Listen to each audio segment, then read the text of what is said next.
What's going on, everybody? Come on in, take a seat. Come on in, take a seat. Oh, Lord. Y'all come on in here. I got to do a live, y'all. Shout out to all of you all that tuned in to Gary on Pyramid Tactic. Oh, we love you, honey. Get you some sleep. Y'all come on in here. How y'all doing? Y'all know I had to do a live because we got to talk about this. Oh, man. Look, Ellie said, paid alive. Woo, woo. Shout out to all of you all tuning in. Mr. B5 Mindy. Shout out to the Mars up in the LLC. Jill. Melanie, I see you. Wait, this is right, I think. Yep. Valedictorian, how you doing? What's going on? We need an update on Harpo. We got to. Let me see what's going on with that case, y'all. Hell, Lordy. Because Candace. Oh, man. I want to know if they filed a motion for... Hold on. I'm trying to see. Summons returned unexecuted by U.S. Marshals as to Mitchell Snow from June 26th. Child, did they file a motion?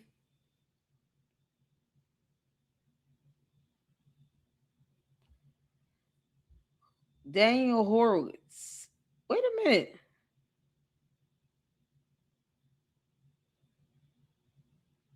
They moved the case. Oh, we got to look this up.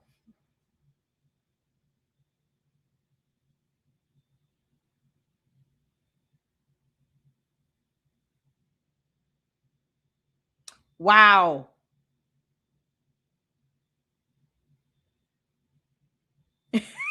They trying to, let me show my screen.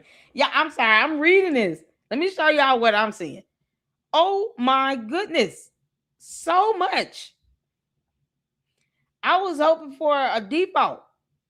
Where is that at?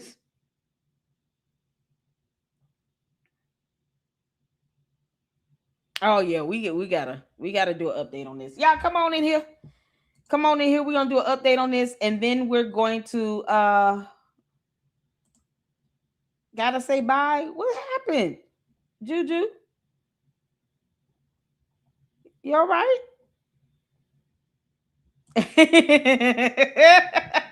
Oh, we have fun over there. Don't stop. I know. Oh, Gary was so tired, you all, but I have a good time as always. Y'all, listen. You gotta have a good time, and we had great conversation and discussion over there. And I know he said he had been traveling and stuff like that. So, Juju, you all right? Sorry, I haven't been around family emergency. You okay? Then we're praying for you, honey. Yes, Franklin, my dear. How you doing, Franklin, my dear? I am at it. What you talking about, miss? Oh, man. Juju gotta go. Sammy still hurting. Oh, okay. I'm sorry, Juju. Happy belated, honey. Y'all, Juju's birthday was yesterday. We celebrated, played the birthday song. So make sure you guys show Juju some love. So Juju had to leave out. All good. Are you okay? Everything all right, Juju? Anytime you guys want to email me, if something's happening, just let me know. We praying for you, Saint. We're praying for you. We all praying for. I got an email from Rosetta. Shout out to Rosetta. We're always praying for you all here in the LLC. So I just want to make sure you guys are okay. If y'all are good, then we're good to go. All right. Oh man. So we're gonna get to this, y'all. Oh my goodness. I need something.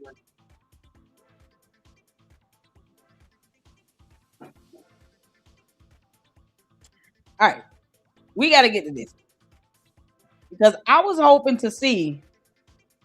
Y'all make sure y'all hit that like button as you come in, and if you have not checked out the collab I was just on with Gary at Paramount Tactics, please go check that out.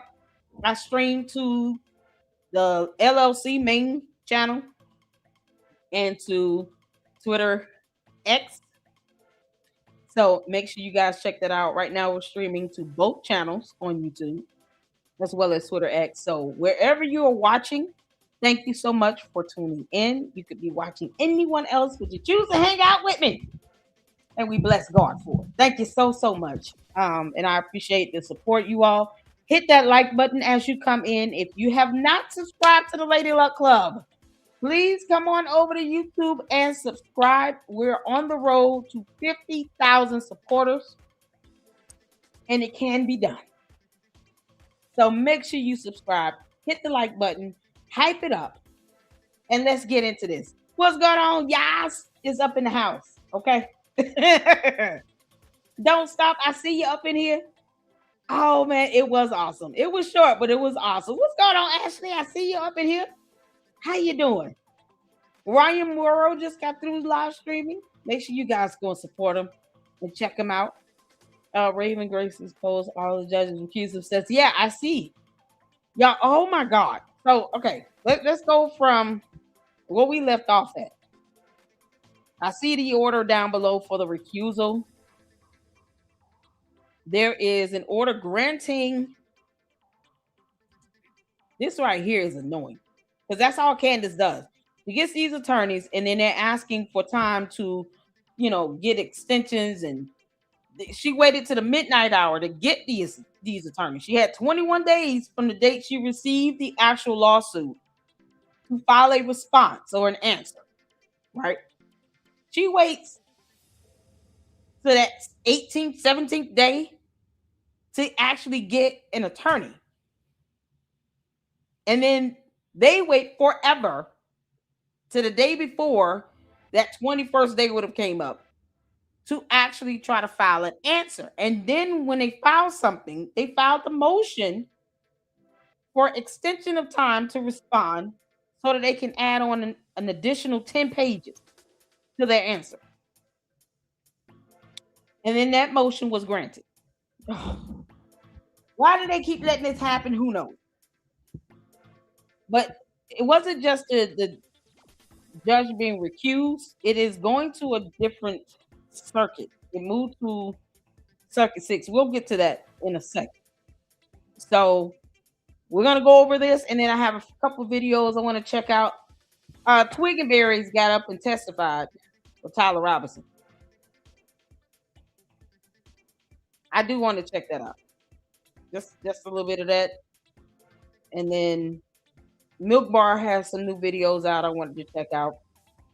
And that's going to be off of this one so that I can do a live on Carmelo Anthony. So if that's all good, that's what we're going to run tonight. And tomorrow we'll be back at it. Don't worry. And then, of course, Saturday, Natalie Jean Giesner will be with us 6 p.m. Eastern Standard Time on Saturday. If you guys have not seen the notification, make sure you check that out. Waiting to hear back from Johnny Walker Dredd on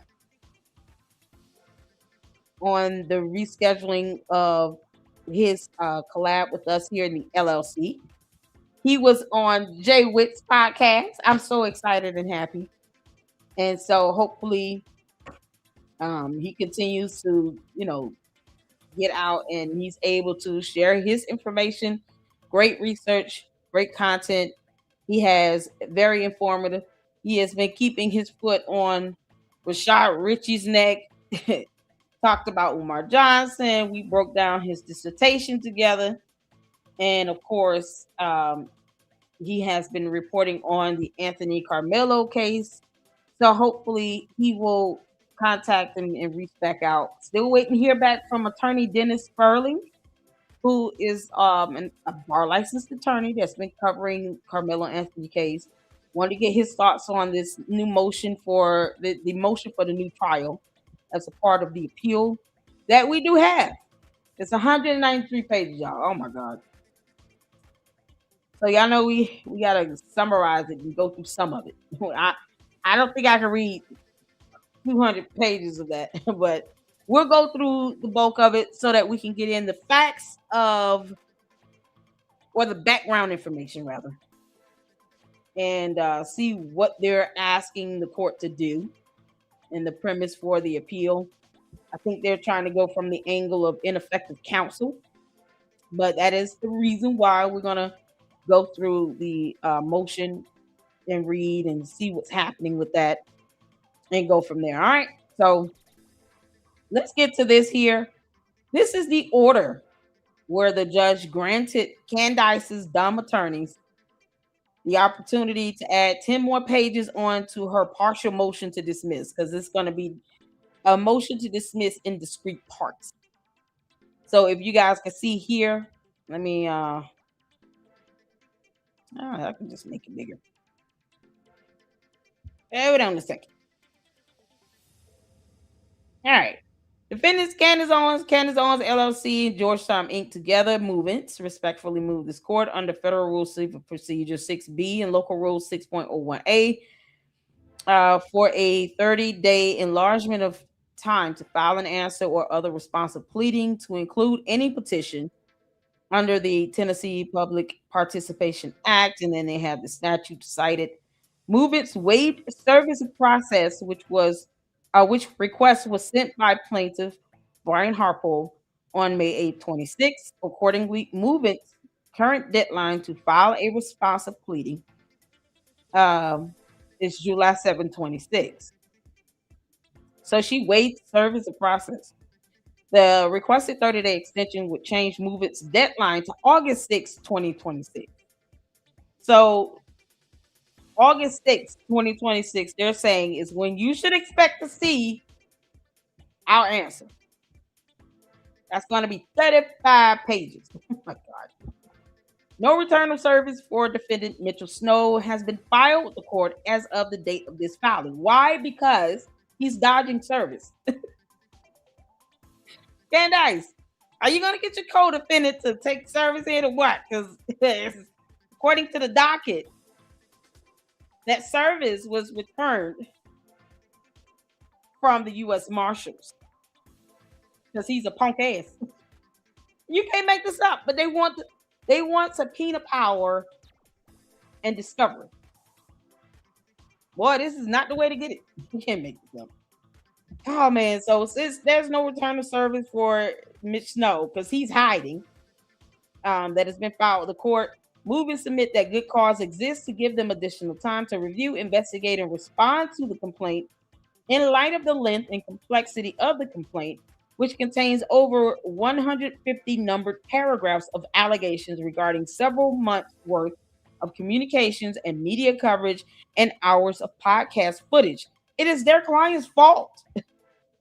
Candace, your attorneys are complaining about having to file an answer based on all the dumb videos you made. Now they're saying, Your Honor, we don't have, that's not enough time, and we need 10 more pages, and we need to be able to file a full answer because this complaint is so lengthy. It's got all this footage and all this evidence, brought forth by their client. No one told Candace to make a video every time she was in a mood and was throwing a tantrum. No one told her to do that. So they're complaining about all of the allegations that were cited based on Candace's videos, based on all the information, all the evidence. She basically laid it out for Brian Harpole. Between her posts, her videos, any text messages, emails, anything. She's made it very easy. She texted Brian Harpole for a minute. It's like she was texting Brian Harpole to force him to come on her show. No. Once you waive service and receive this complaint, you don't continue to reach out to him. No, your attorney reaches out to his attorney. So, Candace, we don't want to hear that nonsense. Go to court. Why is your co-defendant not going to court again?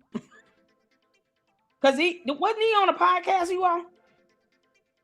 Didn't we watch a video of Mitch Snow on an X Space? Was that X Space or Instagram Live or something like that? Hey, Susie Q, no reply. How y'all doing, honey? What's going on, Ron? How you doing? Correct me if I'm wrong. Then we check to see he was on we saw a video of him. He was on Instagram Live or something. Yep, Juju said yep. That was recent.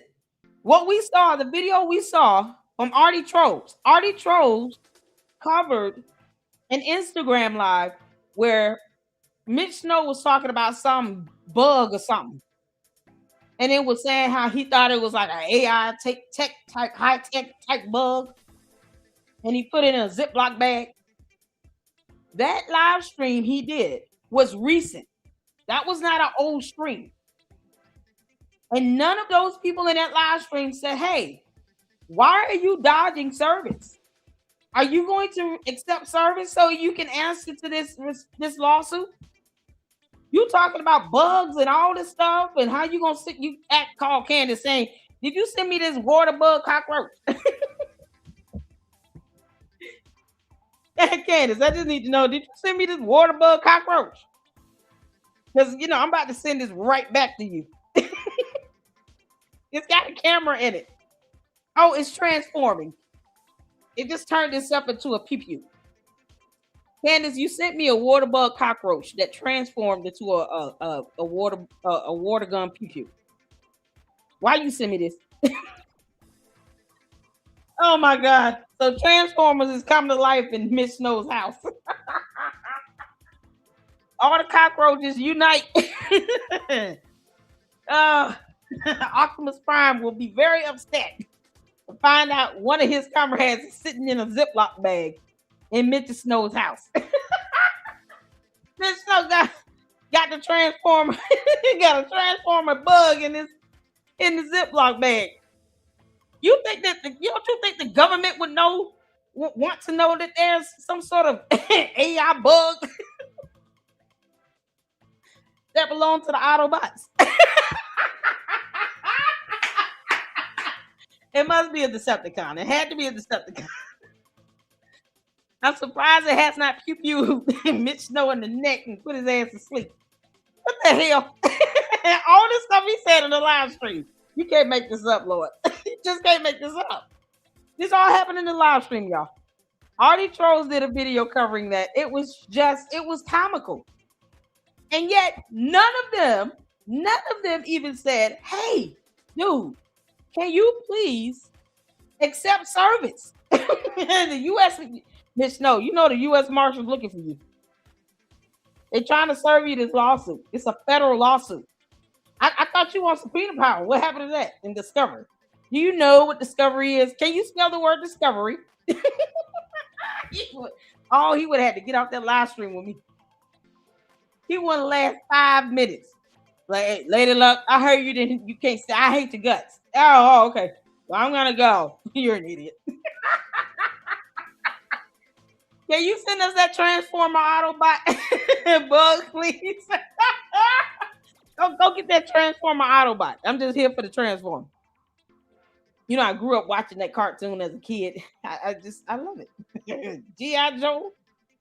Oh, man. Then turned around and watched Sesame Street and Blue's Clues. Like, you can't make this up. Big comfy couch. Oh, those were the days. All right. Get that. So they didn't ask him, why aren't you accepting service? A waive service and then respond, right? No. It came back undeliverable. So movies submit that good cause exists. They're saying, we got to respond to over 150 number paragraphs because Candace did all these videos on her conspiracy theories, and she's still an idiot that refuses to read a book. Candace also does not know the freezing point of water at all. She had no idea what snow was or thunder. Somebody need to ask her that on cross exam. Mrs. Owens Farmer, can you tell us exactly what thunder is? And she's gonna look at Jordan and say, "What you tell me that time? You said it was something about lightning. You said don't worry about the lightning. It's a thunder. Or I gotta worry about both." Jordan's gonna be like, "Oh my god, where's Milo?" Yeah, good. Can we have a recess, Your Honor? I have to go to the bathroom. And he's just gonna leave the court and never come back. He's gonna leave us sitting there. Oh my god. So since Candace did all these shows because she's obsessed, movers are currently drafting and revising their partial federal rule of civil procedure to be motion to dismiss the plaintiff's complaint for failure to state a claim. See, this is the whole thing here. Failure to state a claim. How do you fail to state a claim, but you're talking about there's 150 allegations where they stated claims? Her attorneys are, boy, they got to reach for the bottom of the pits with this one. The Tennessee Public Participation Act petition to dismiss the plaintiff's complaint, partial motion to strike, and incorporated memorandum of law. And of course, the memorandum of law or the brief itself accompanies the motion. That's where you have the case law cited, where you have the law actually being interpreted. You're trying to argue based on the law why this lawsuit, lacks merit. Blah, blah, blah. Due to the complexity of the issues to be addressed in the responsive motion, movements respectfully submit that a 30-day extension is appropriate. Undersigned counsel has conferred with counsel for plaintiff and is authorized to state that the plaintiff does not oppose the requested relief. See, here's the thing. You're invoking court rule that is still supported by law itself. It's kind of hard unless you give a legal reasoning. It's kind of hard to object to it, especially if this is the first request for an extension. Now, at this point with the McCrone lawsuit, the McCrone's attorneys, all 7 of them, need to vehemently oppose any further requests for extensions. Candace has rescheduled a court hearing 3 times. And let's not forget all the extensions she received just to file responses. The answer and then the answer to the amended complaint. They asked for extensions to do their answers with the McCrone lawsuit. So you're going up on a year where you have not even had the motion to dismiss hearing.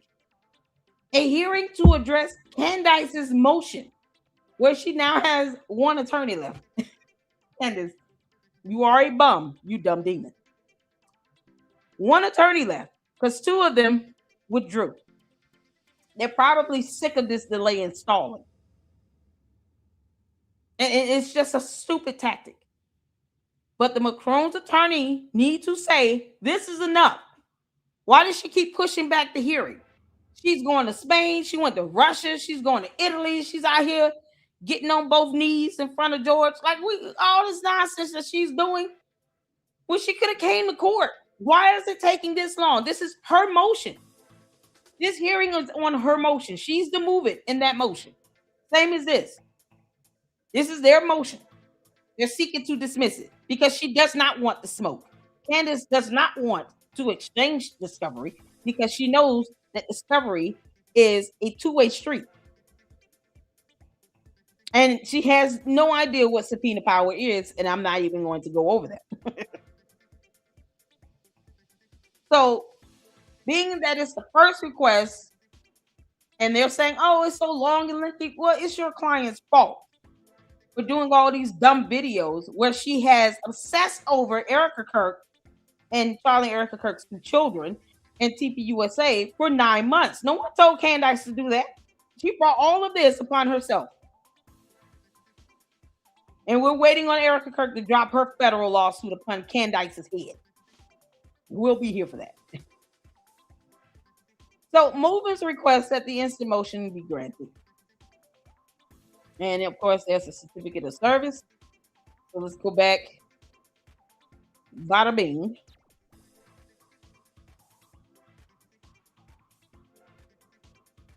Let's go down.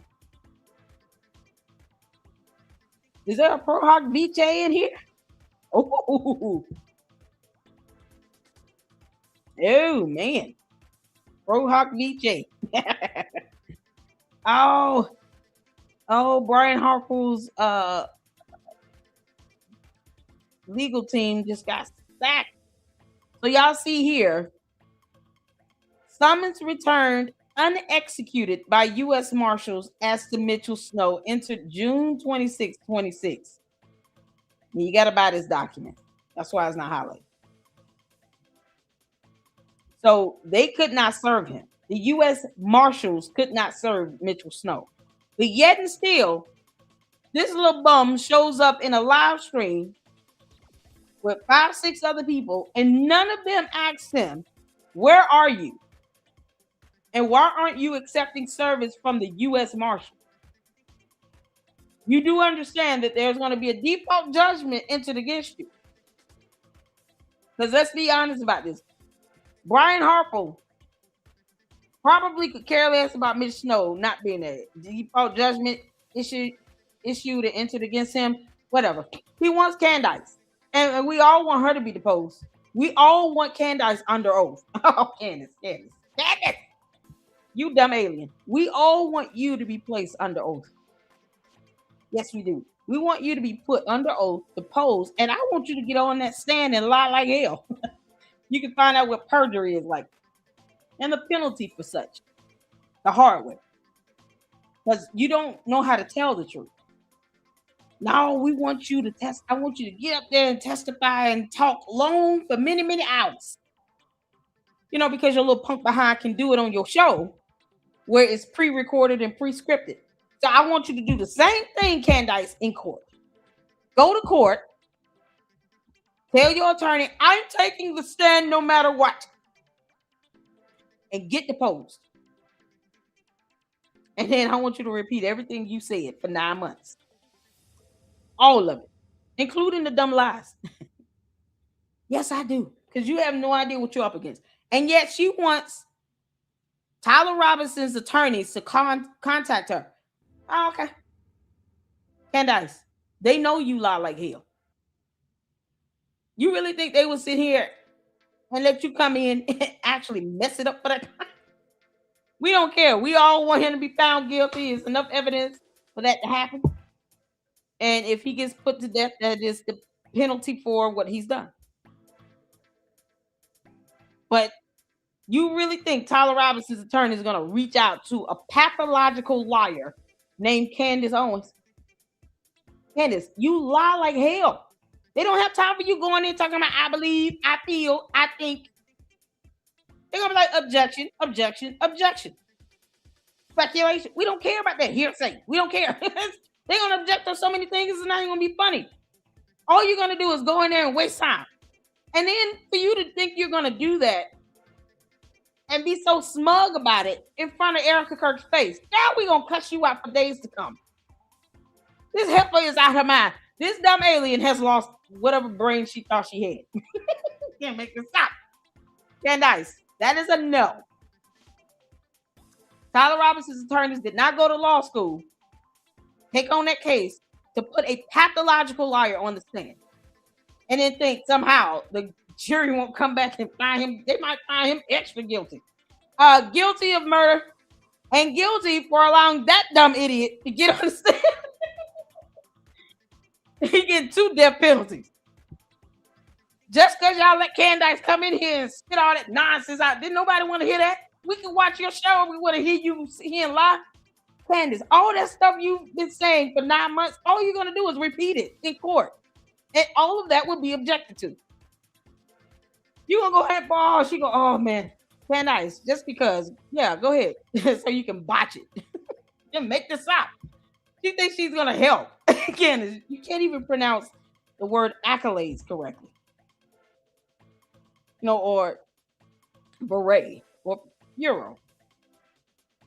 You butcher words that have no more than 3 syllables.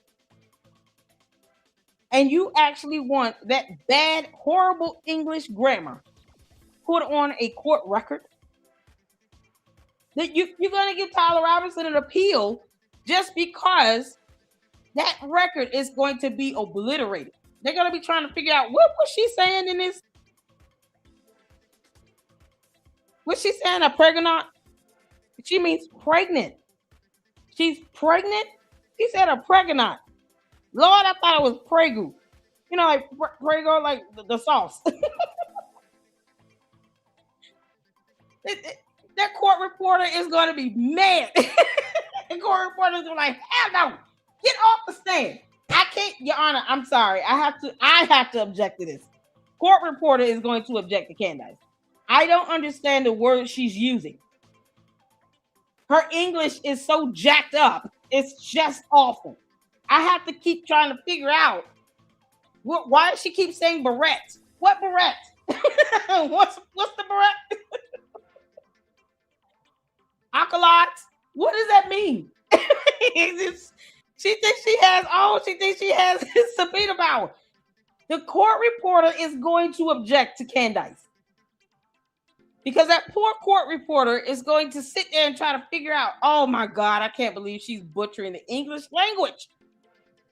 And she has a degree in English and journalism. Candace, do you really? You dumb liar. She says she has 2 degrees, neither of which we've seen. And she just won't even show them. One of them is supposed to be in English. Not when you keep saying acolytes. Now that court reporter is like, I'm not doing this. Y'all gonna have to hire somebody else. I'm taking a break. Y'all, I'm going to the bathroom. We ain't doing this. Ooh, they don't get that dumb girl off the stand, they better. That's exactly how that's gonna go. Girl, bye, Felicia. Ain't got time for your bad English. No, retarded ass. Retarded, as Ben Shapiro would say. Oh my God, y'all. All right, so let's get to this here. So I think we went over the motion on preserving, let's see, to preserve documents, cellular telephones, and other electronic devices. Yeah, we did go through that. Ooh, this was 14 pages. And then they had the memorandum of law attached to it. So you got the motion first, and then the memorandum of law. That's why. But they got it done in 14 pages. Why would Candace's attorney need 10 additional pages to file an answer again? They can make this up.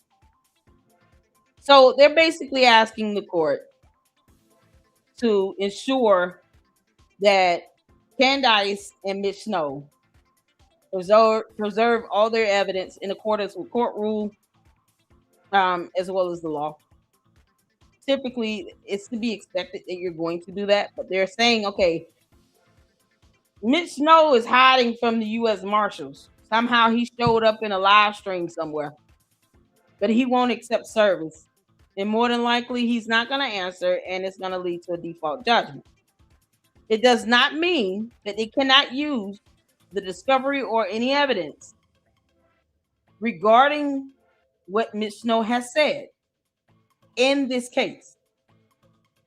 Just because he's not accepting service and not answering or participating in this does not mean that they cannot use any email exchanges, any responses, text messages that he sent to Candace in furtherance of this conspiracy to defame Brian Harper.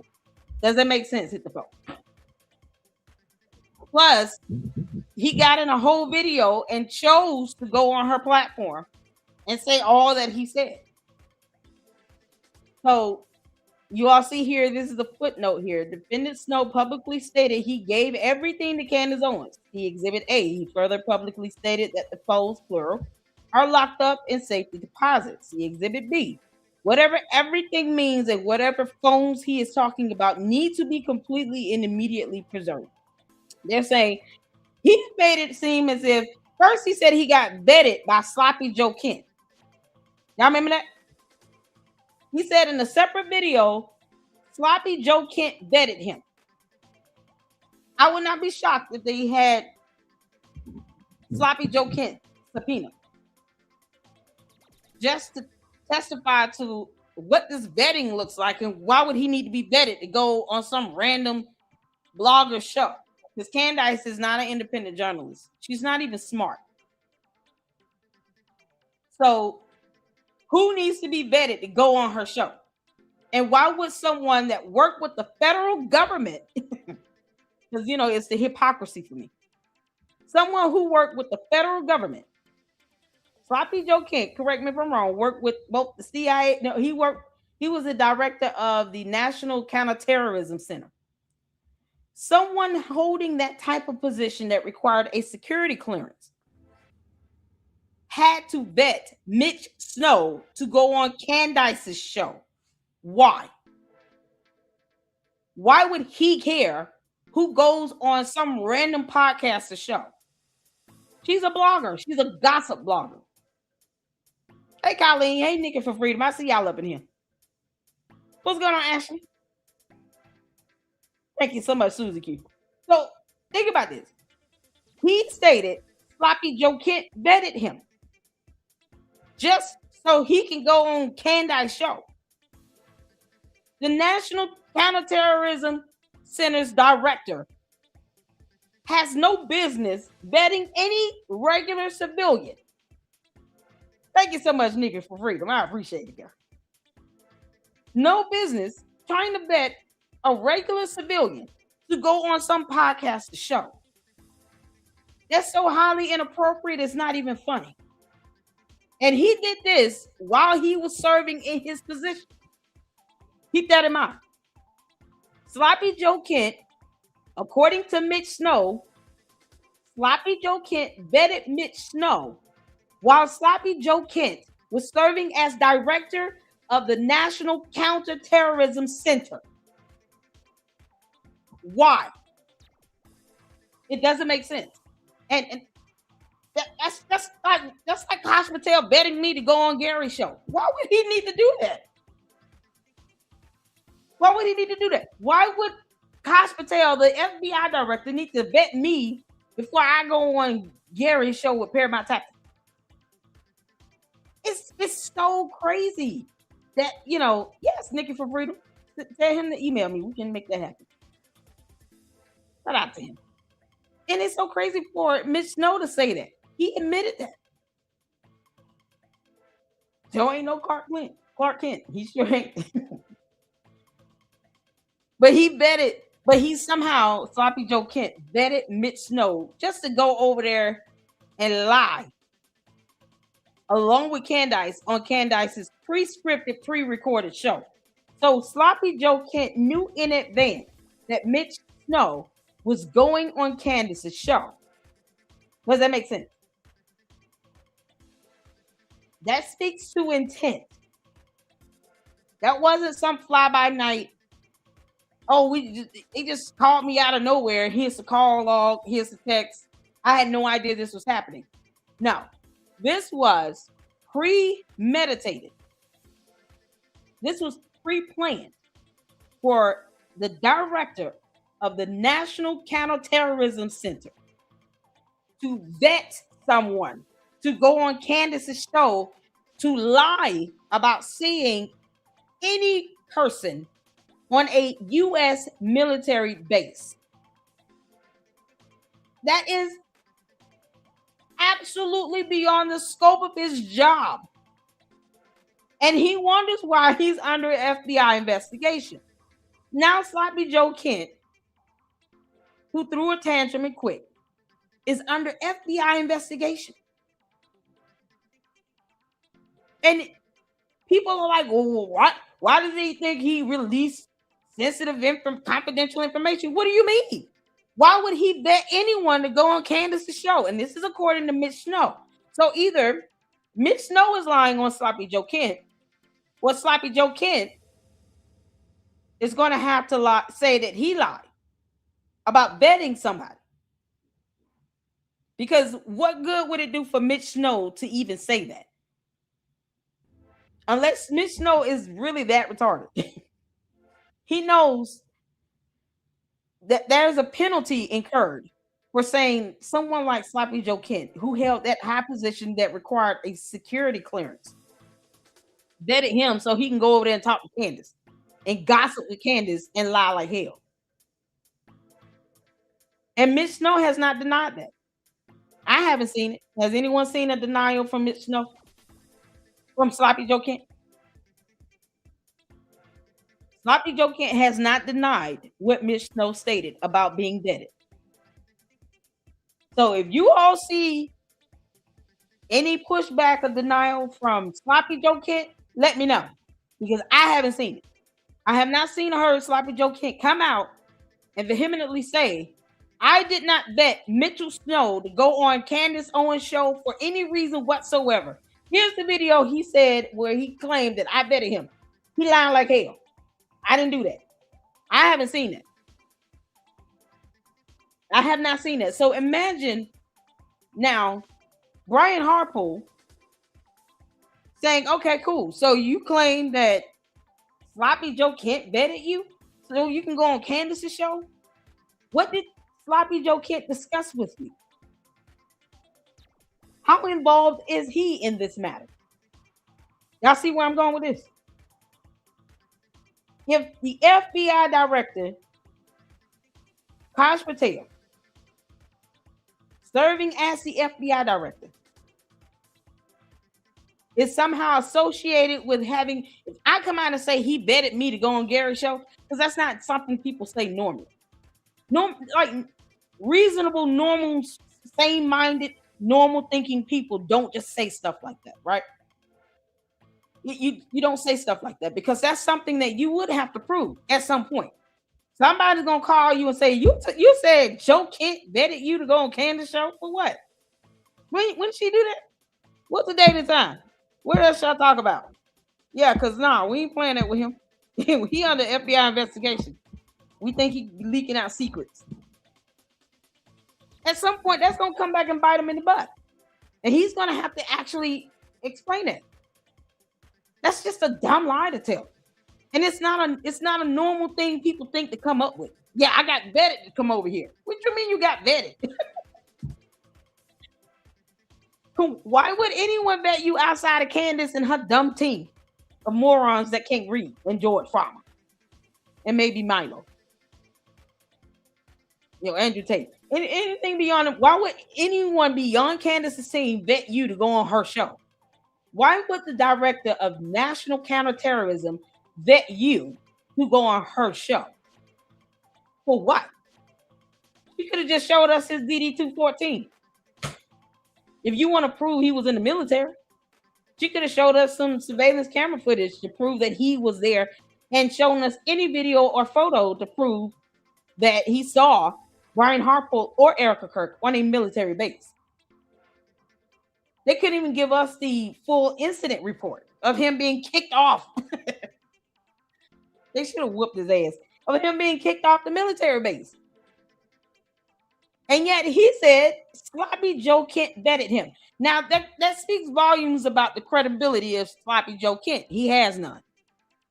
Because somehow you deemed this person worthy enough to go on Candace's show like anybody gives a damn about how she feels either.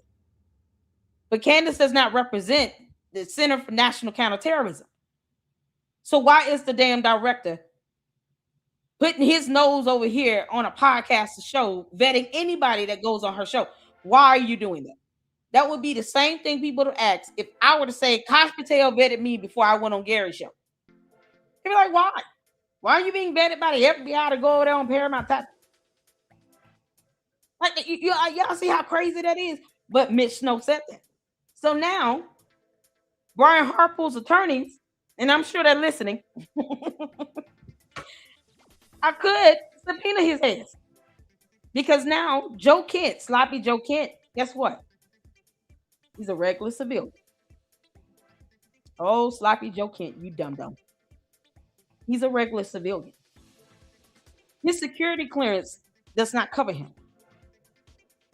And you can imagine the field day the FBI are going to have interrogating Sloppy Joe Kent to say, now you're over here vetting people. You have random people saying you vetted them. Is that part of your job to vet someone to go on Candace's show? What did you discuss with him? What exactly did you tell him? What did you two talk about? How was this vetting done? Did you utilize government resources to vet this idiot? And if you vetted him, you can tell he was lying. So you vetted him, meaning you put yourself in a hot seat for this idiot. Put your credibility on the line. And he still went on her show and lied about seeing two people at some high-profile meeting on a military base, on a United States Army base, where he said intelligence officers were at this meeting. And you vetted that person, according to Mitch Snow, and you have not debunked it. You have not disputed that. You haven't came out and said, I did not, at any given time, vet Mitchell Snow to do a thing. I don't know who that clown is, and I've only seen him on Candace's show. He can kick rocks and leave my name out his mouth. Why you won't say that, Sloppy Joe Kent? So imagine Brian Harpo issuing a subpoena for him to come in and testify to this so-called vetting, knowing that he was going to go on Candace's show. Follow me now. And lie about seeing Brian Harpo on a U.S. Army base. Because you knew that's exactly what they were going to discuss. Because as Mitchell Snow said, Candace trusts Sloppy Joe Kent. She trusts him. Child. Oh, to be a fly on the wall over there, Fort Huachuca, yas! Yas! Oh, hit the four of y'all wanted to be a fly on the wall over there at Fort Huachuca. I would just love to see how they kick Mitch Snow off of their military base. Get your ass out of here. What you doing? Get out that gate. Y'all see this idiot? Can we get code 9? Get your behind out that gate. What's in that bag? Hey, put the bag down, man. Put the bag down, sir. Sir, put the bag down. Drop it. No. I had to talk to him like he's 2 years old. That's a no. No. What's your name? How did you get here? Where your car at? Now we finna tow that. We towing your vehicle. Keep on. He running from us, y'all. Look at this. Look at this sloppy Mitch Snow running. Oh, I'm having a good time with this one today. Yes, I am. Y'all hit that like button. We ain't playing. Child, imagine that. Sir. There's no point in running. We're going to tase you, okay? We're going to tase you. Then don't make us have to pepper spray. We will pepper spray you. It's going to burn. Y'all get 3 of them troops out there at the barracks.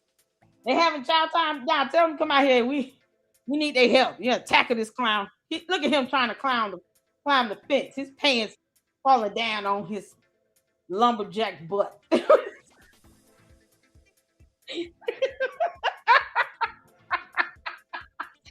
Look at him climbing that fence like an idiot. All right, you're not gonna get far. We're gonna beat your ass when we catch up with you. We're making us have to chase you. y'all listen. I watched enough police body cam videos. Do not have the police have to chase you. That is the worst thing ever. Y'all, they tired as hell, huffing and puffing, and they get mad. Oh, they be so mad. I can't believe you sent me on a chase. You were only going to get a speeding ticket. Lord have mercy. All right, let's get on. So, as you all can see, this is the memorandum of law. For those who like to read, go ahead and read it. They asking for immediate preservation. They want everything to be, at the very least, provided to them so that they can have that as a part of discovery. Discovery is basically evidence you exchange with the opposing party that is relevant to the case. Y'all see even here? That's the language they're using. Preserve all relevant devices. They're saying, look, phone, tablet, laptop, whatever you utilize when you did this show with Candace, the dumb alien, dumb who was dumb. After you were vetted by Sloppy Joe Kent, because reasons. Yeah, no, we're gonna need that. We want emails, we want texts, we already got the video.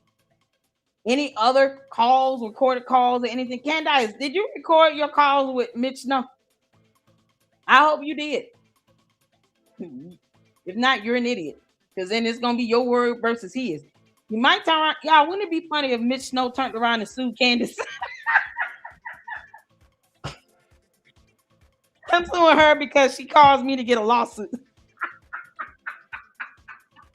I went on her show and lied like hell. And she raised all this money in this Save Go Now. And now I'm suing her because she knew damn well I could not afford an attorney. Now I've been hit with a federal lawsuit. The audacity. Sloppy Joe Kent didn't tell me that.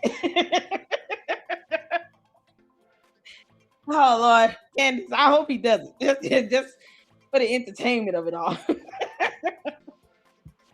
So all relevant evidence, devices, they want it. And, at the end of the day, Candace is definitely going to have to give up whatever she has. So moving on down. Let's see here. There's a notice of appearance on behalf of Candace. So she got another Daniel Horowitz on July 2nd. That was last week. Order filed an unopposed motion for leave to file a response to the complaint that does not exceed 35 pages. And this is from the motion, which is docket number 21. So when you all see that, they're just referencing the docket number. If you look on the side over here, this is how you can follow along. Y'all see that? So referring to just docket number 21, as opposed to naming the actual motion, it's easier to just cite the docket number. That makes sense. Hit the phone. The motion is granted. This is the order from the judge. All right. So motion was granted for them to be able to take another 30 damn days to file 10 more pages for an answer. For them to say, please dismiss this because she's going to lose millions of dollars.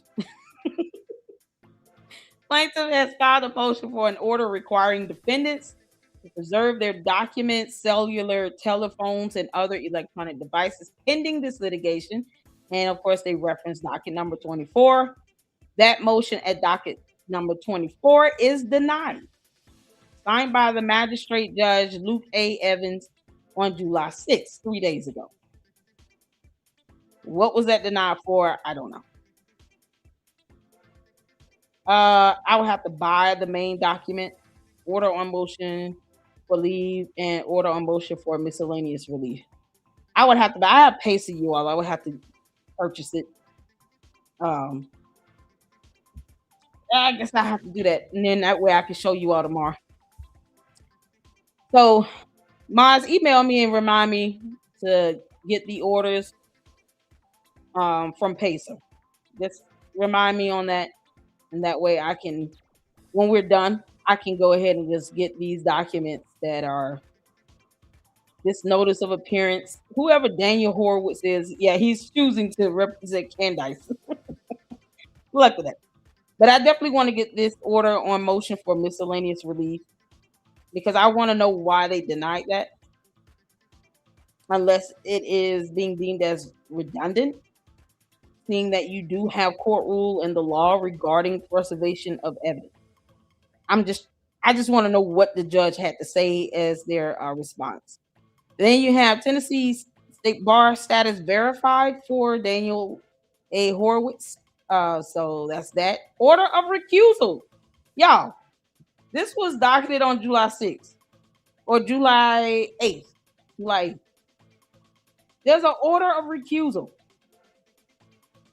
And it's short. Brian Harpool v. Candace Owens et al. Order. All district As all district judges and magistrate judges of the Middle District of Tennessee have recused in this matter, a district judge from outside the district will be designated by the Sixth Court, a Circuit Court of Appeal. So the Circuit Court is going to assign the case to another district judge outside the district. The district will be based on where Candace resides. And since you can't have the same level court reassigning cases, it's like their boss has to do it. Their boss being that Sixth Circuit Court of Appeals. Does that make sense? So their boss is saying, okay, you all have recused yourselves probably because they don't want to be involved in this. And they might know who either the plaintiff or defendant is, has some dealings or whatever, right? They're like, to ensure that we have some neutral, hearing and a level of impartiality, and to eliminate the impropriety of bias, we'll just recuse ourselves. This needs to go to a different district as well. It could be because Candace is an idiot, but also a public figure. So, imagine all the people trying to go and get information, quite possibly put the judge in danger of being harassed. Her candy ass cult members are stupid. There could be a myriad of reasons. They did not outline. When the designation is made, the case will be reassigned. So more than likely, you'll go to a district that borders the Middle District of Tennessee. So whatever borders that, because now you're talking about this going to a totally different court where it cannot be too far out the way. Most likely, it goes to the neighboring district. Does that make sense? Now, unless there are some rules or laws in the state of Tennessee, correct me if I'm wrong. If you're an attorney, let me know. Or you came across some information, let me know. But typically, that is how the reassignment and establishing jurisdiction goes. Is based on where the plaintiff or defendant lives, or their LLC's businesses, if it's a corporate entity, where that's registered at, which is why they have jurisdiction in Delaware. But since they are saying that this occurred, all of this occurred with Candace being in Tennessee, and we have Ms. Snow, this is the jurisdiction. Since all the judges recused, it's probably going to go to the neighboring district. I'm just like, if Candace knows who this William C. Campbell, Chief United States District Judge. Now you all see who signed this order. This is the chief judge for this district. Does that make sense? So for the Middle District Court, of all the district judges, this judge is the chief. He's the boss. Y'all get that? Why did they do this? Like I said, myriad of reasons. I wouldn't. This is not a bad thing. I'm just gonna say that it's not a bad thing. It'll be reassigned to a different judge in a different district, and that way you can hope to have a very neutral, impartial jury, because there's a jury demand here. Have a neutral, impartial judge, preferably that does not have any dealings with either party, especially Candace, because this is in Tennessee, or George's dumbass or whatever. Maybe there's because George's DUI. Who knows? It can be a myriad of reasons. I would have to see it, and then we'll have to kind of outline why. And there's nothing here. It's just this is it. Just this one sheet. Sometimes when you want the court to expand on things, they don't. There's reasons. So this came out of nowhere. I don't even see a motion for that. I don't even see a motion for a recusal. It didn't even cite a, a docket number in this. So why did this happen again? I mean, like this just kind of came out of nowhere. Has anyone read anything that gives further details on this? All the judges said no. No, me not wanna. All judges recuse themselves. I'm just typing this up right quick. Brian Harmful lawsuit. This is so crazy.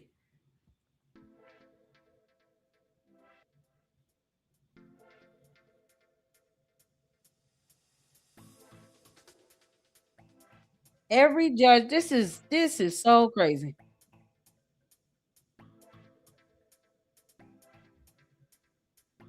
I'm trying to see who has covered this. Anyone know who the patriotic housewife is? She did a YouTube video on it.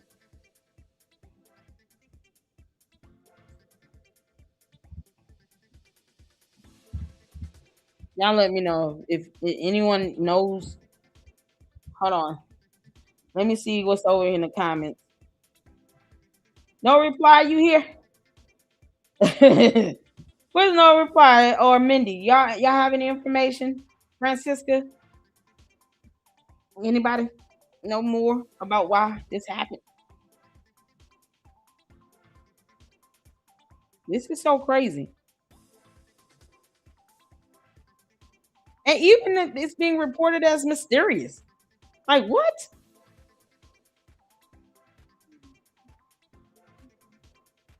That her statements damaged his reputation, blah blah blah. All the district and magistrate judges said nope. Oh, this is priceless. Oh, this is priceless. Anyone know who patriotic housewife is? Like I'm not in the mood to listen to a Candace. I don't know who she is, but I know, right? Laura Loon. Y'all, what if it does have something to do with Georgia's DUI? Georgia, you out here threatening these judges? If any of you take on my wife's case, no, none of that. Nothing. No. Zilch. Zilch. I will sick Andrew Tate on you. George, you out here threatening these judges, you punk ass. But they wouldn't fly to Arizona to face TPUSA in person. Because George said no. He said no, we have plans. We got his birthday is coming up. I ordered a cake. Ice cream's gonna melt. I got 5 kids, or 4.5. This foreign baby in me, I didn't even know was in there. I'm a pregnant. I can't do it. Now, yeah, nice. You are finding every way possible to avoid court. And you want people to sue you so you can keep dodging. You might as well, Candace, why not just have a default judgment entered against you? Why did you waive service? Why waive service? Waiving service is saying, okay, you don't even have to serve me. I'm going to participate.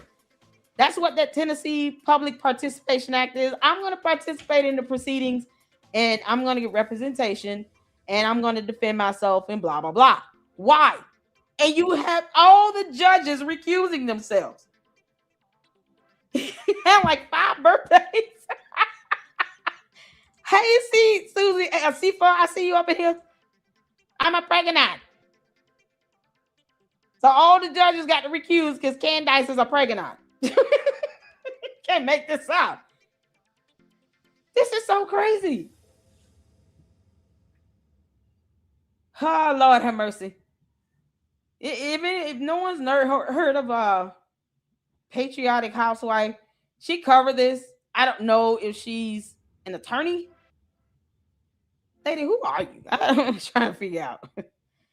Oh, God. I'd rather hear an attorney break down on this, personally. She's on YouTube. Is she? I'm not in the mood for no candy ass. Is she at at the very least neutral. You know? Oh man, hey cheap lady. What's going on? Did Cole lost her last lawyer? No, not yet. All the judges in the Brian Harpo case, all the district and magistrate judges for the middle district of Tennessee have recused themselves. So the case is being reassigned to a different district judge in a different district. More than likely one that's just neighboring the original district. Otherwise, it's like, okay, why not put it in a whole new state? I mean, this is so ridiculous. I just want to hear what she has to say about this, because I'm trying to understand this. If I hear something weird, I'm clicking off. I ain't lying. Housewife. Well, I've been covering the Tyler Robinson trial. Uh-oh. What's going on with your video? In between taking a break from watching it, I went to check X just to see like if there's any Okay, hold on. Dates that I'm missing as I continue to watch, and I've been checking Brian. What's going on? No, Lord. Hold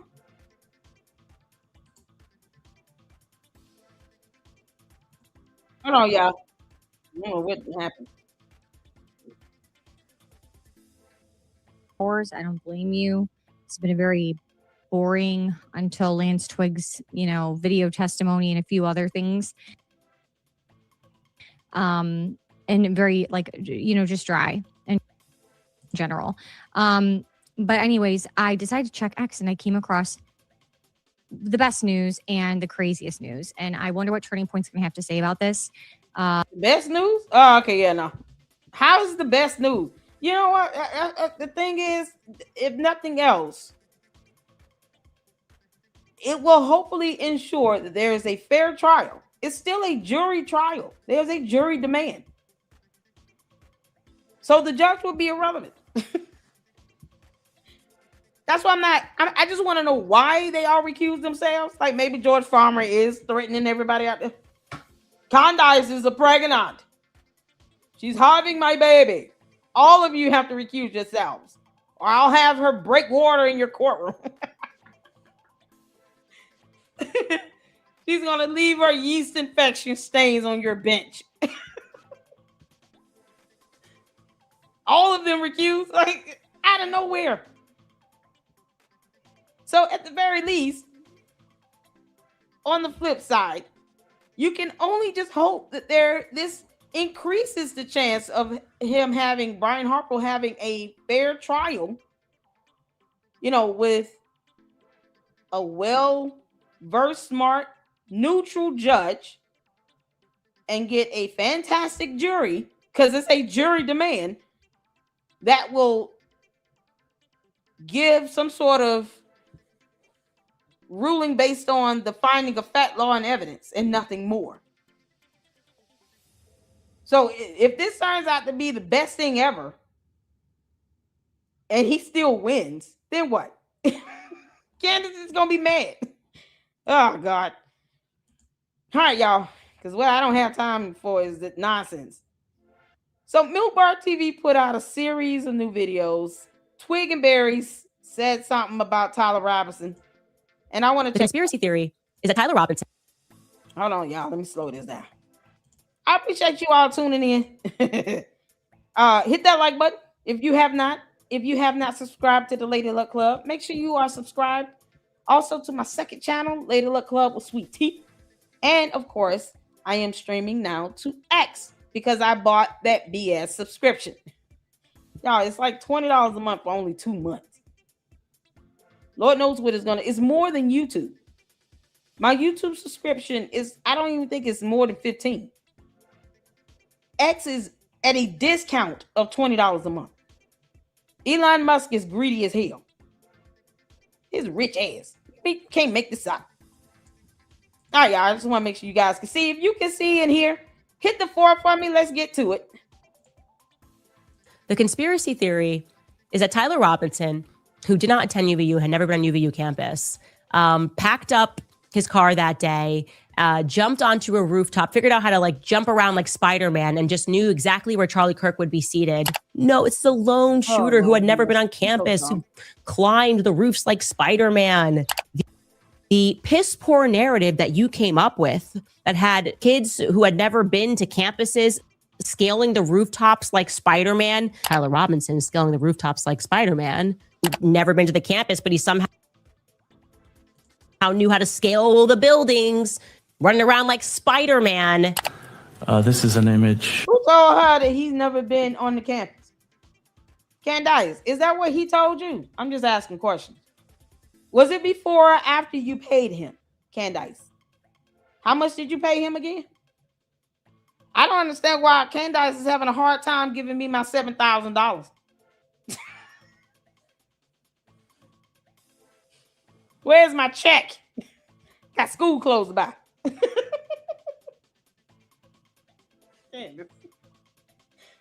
Oh my God, the buffoonery that comes out of her mouth. You gonna eat these words, Candace? You gonna eat these words? See, all these words shall be used against you in a court of law. Why would I want Candace to stop talking? She think people, no. I personally don't want her silenced. I want her sued. Lord knows she's giving enough evidence in every video, every time she puts up a post. Anytime she opens her mouth and feel that the somehow entirety of the internet needs to know what the hell she's saying and thinking for the day. She is lying and also providing evidence. Candace, why would we want you to stop doing it? Oh, girl. I don't even know if the statute of limitations will ever end at this rate.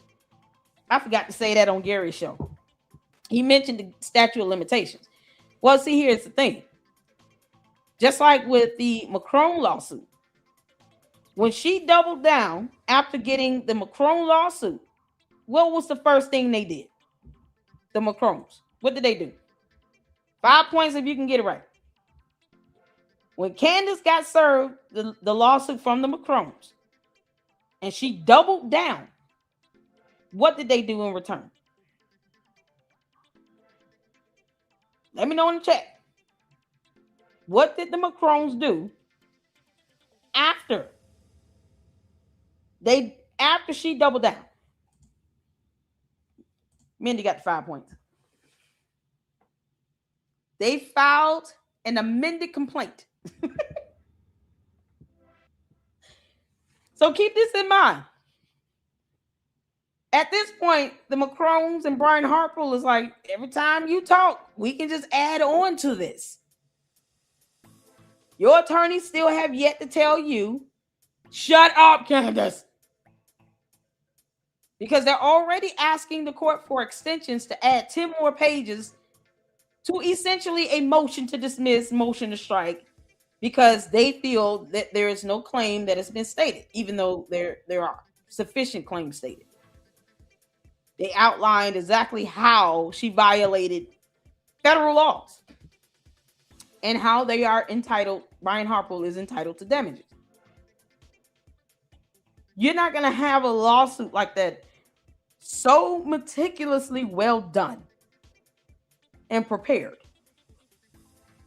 only for the defense to come back and say flat out, Brian Harper is up to 7 attorneys, that all these attorneys failed to state a claim in this lawsuit.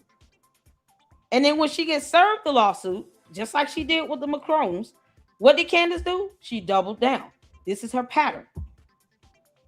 And every single time his name comes out of her mouth, it's just another addition to this.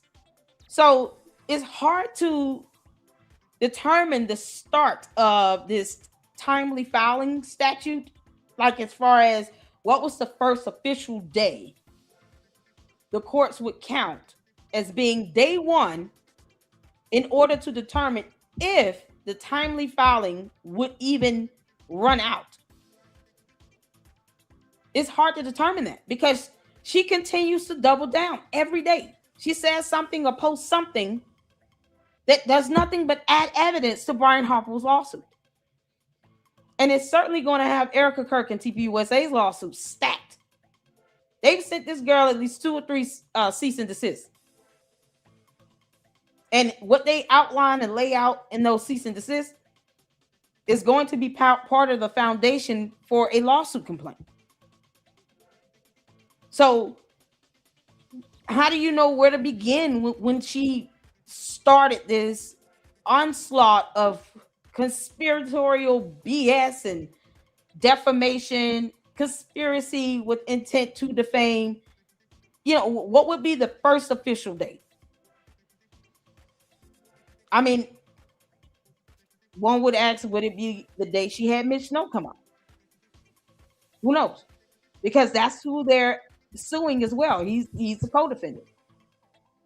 So at the very least, you have to go back to when she had Mitch Snow on, because that video, as well as Mitch Snow being named as a co-defendant, is crucial to the foundation of that case, and it helps to show the intent, the conspiracy to defame, because they planned all of that out. They planned out what they were going to say. Candace and Mitch Snow had communicated prior to this pre-recorded, pre-scripted show. It was not just a live, like what I'm doing right now is live streaming. She pre-recorded and pre-scripts her shows, and then she premieres it. I try my best to even tell you all when you're watching like a pre-recorded. Right now we're live.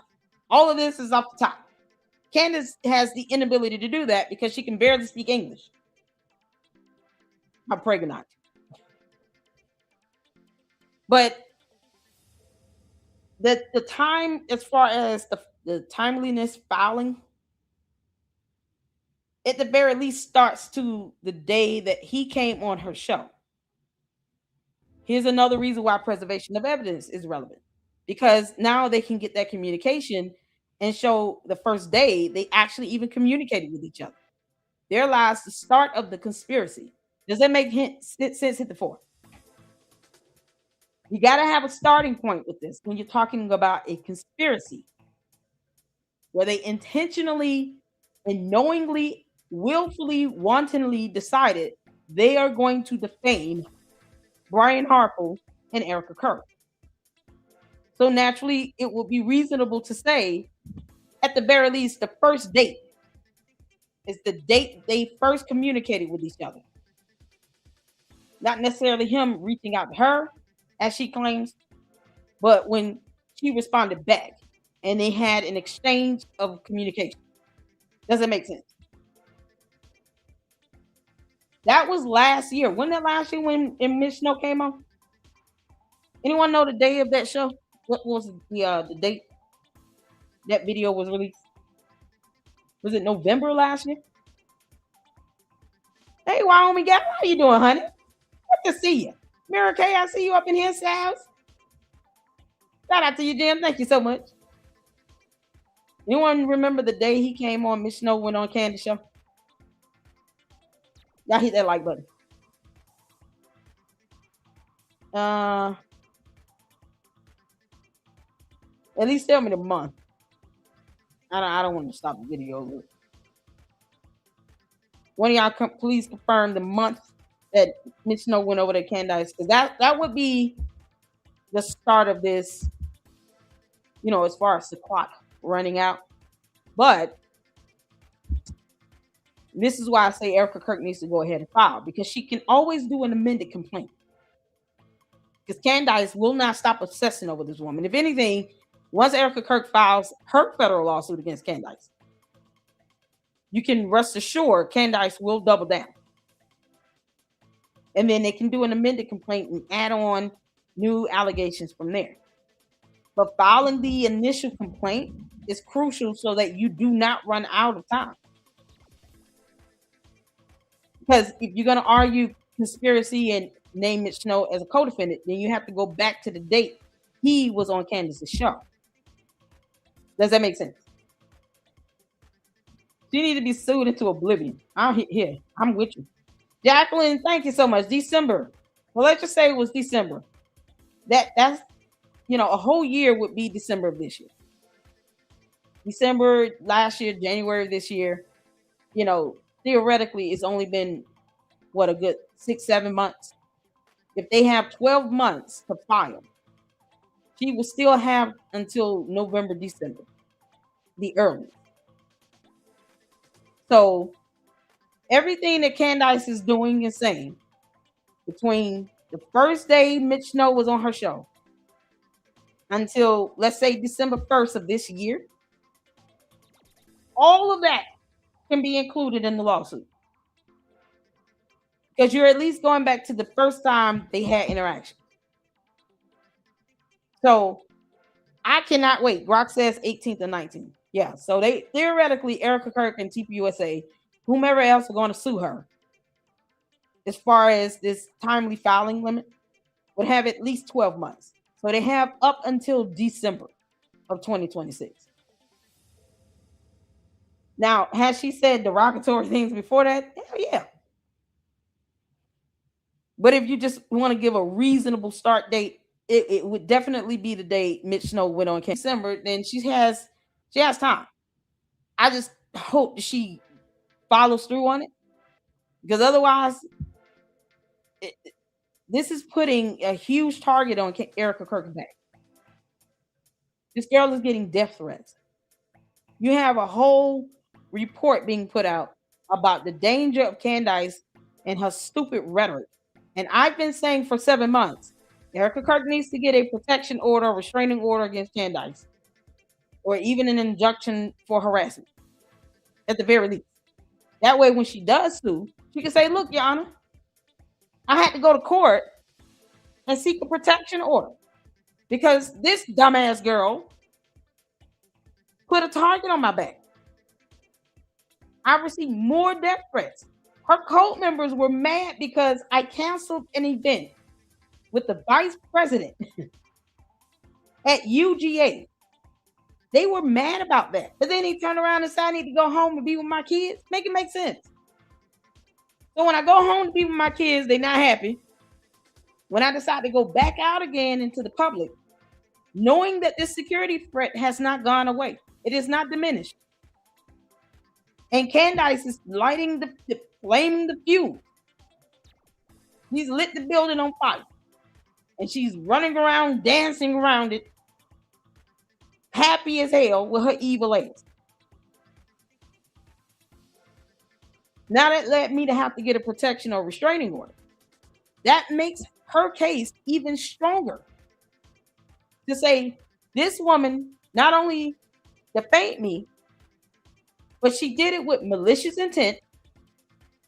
She conspired to do it. And even when we told her to stop, using her own words, only George the Dum Dum, Boys Club, and Erica Kirk can get me to stop. And then Erica Kirk can go to court and say, when we told her to stop, she said no. Here's the video, Exhibit A. So once I realized she was not going to stop, now I have to get a protection or restraining order against her to protect me and my kids. This helper admitted to stalking, having sources and direct contacts living in Erica Kirk's residential building. And the death threats are endless. She has put my life in danger. That is the epitome of mental and emotional distress, especially when you can tangibly show proof of all these death threats that are being inspired by Candace. A whole report. What was this report called? The NCRI report. We're going to go over that on Saturday with Natalie Jean Beesner. Excited about that. Amongst other things. that I do want to touch on that because I've been saying this whole time, Candace Owens wants Erica Kirk dead. I literally have a video with the title of that video being just that. Candace Owens wants Erica Kirk dead. And people thought I was crazy the first time I said this. I don't care what the candy asses think. You can kiss my ass. But I've had people that were like, that might be taking it a stretch. No, it's not. It's being realistic. I bless God for foresight. Certain things, if you just let the Holy Spirit give you the spirit of discernment, you can see this stuff coming a mile away. I called it when it came down to Candace going after Erica Kirk. I said, she's going to get to a point where she's going to go after Erica Kirk. I feel it in my bones because she's going to run out of content. And look what happened. I've been saying since 7 months. Erica Kirk need to get a protection or restraining order. Preferably a protection order. I would not put it past Candace to physically attack this woman. I would not. And then Candace turns around and admits to stalking Erica Kirk. And that's a class 3, class 5 felony in the state of Arizona. Now imagine her having that protection restraining order and dropping a federal lawsuit on Candace. You're talking about making her case significantly stronger. Very powerful lawsuit you're talking about. And all the evidence to show this help will put my life in danger. And when you go back out to the public, Erica Kirk has now have to encounter a shooter at the White House Correspondents' Dinner. And what did the candy asses do? They laughed at it. They mocked her for being in fear of her life with an active open shooter at the hotel. Bless God that no one was shot and no one lost their life. And yet they dragged Erica Kirk because she just wanted to go home. You got to be realistic here. Logic cannot be devoid in the court of law. Anybody will say that. You had to cancel an event with the vice president because of safety and security concerns. These idiots get mad. Candy asses get mad about it because, what if Candace was planning to do something to her? What if that were the case? What if Candace, this whole time, because I've been asking how much she paid Tyler Robinson, has been targeting both Charlie and Erica Kirk? Then you had these kids left without parents. For what? All because Candace is being vindictive. She's a scorned woman. She couldn't get what she wanted out of Charlie Kirk. And he couldn't stand her ass right back. So all this angst and hatred and vile, evil nonsense she's been bottling up and holding on to, all of a sudden, you go after his wife after he is assassinated and he's not here to defend himself or his wife. Candace didn't say anything about Erica Kirk before Charlie Kirk died. Because she's a coward who can't speak English. A coward.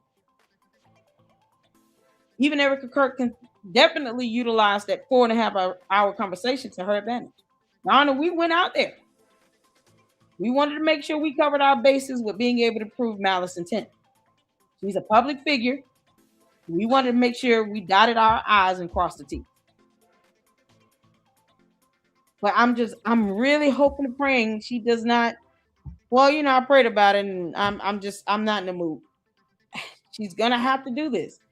Otherwise, you're giving her free range. You're giving Candace free range to keep doing this crap. And the next person she targets and goes after might not be strong enough mentally or emotionally to handle it. I think Erica has showed a lot of grace and a lot of strength in all of this. But the next person after Erica Kirk cannot handle it, and they actually do something to themselves or someone else.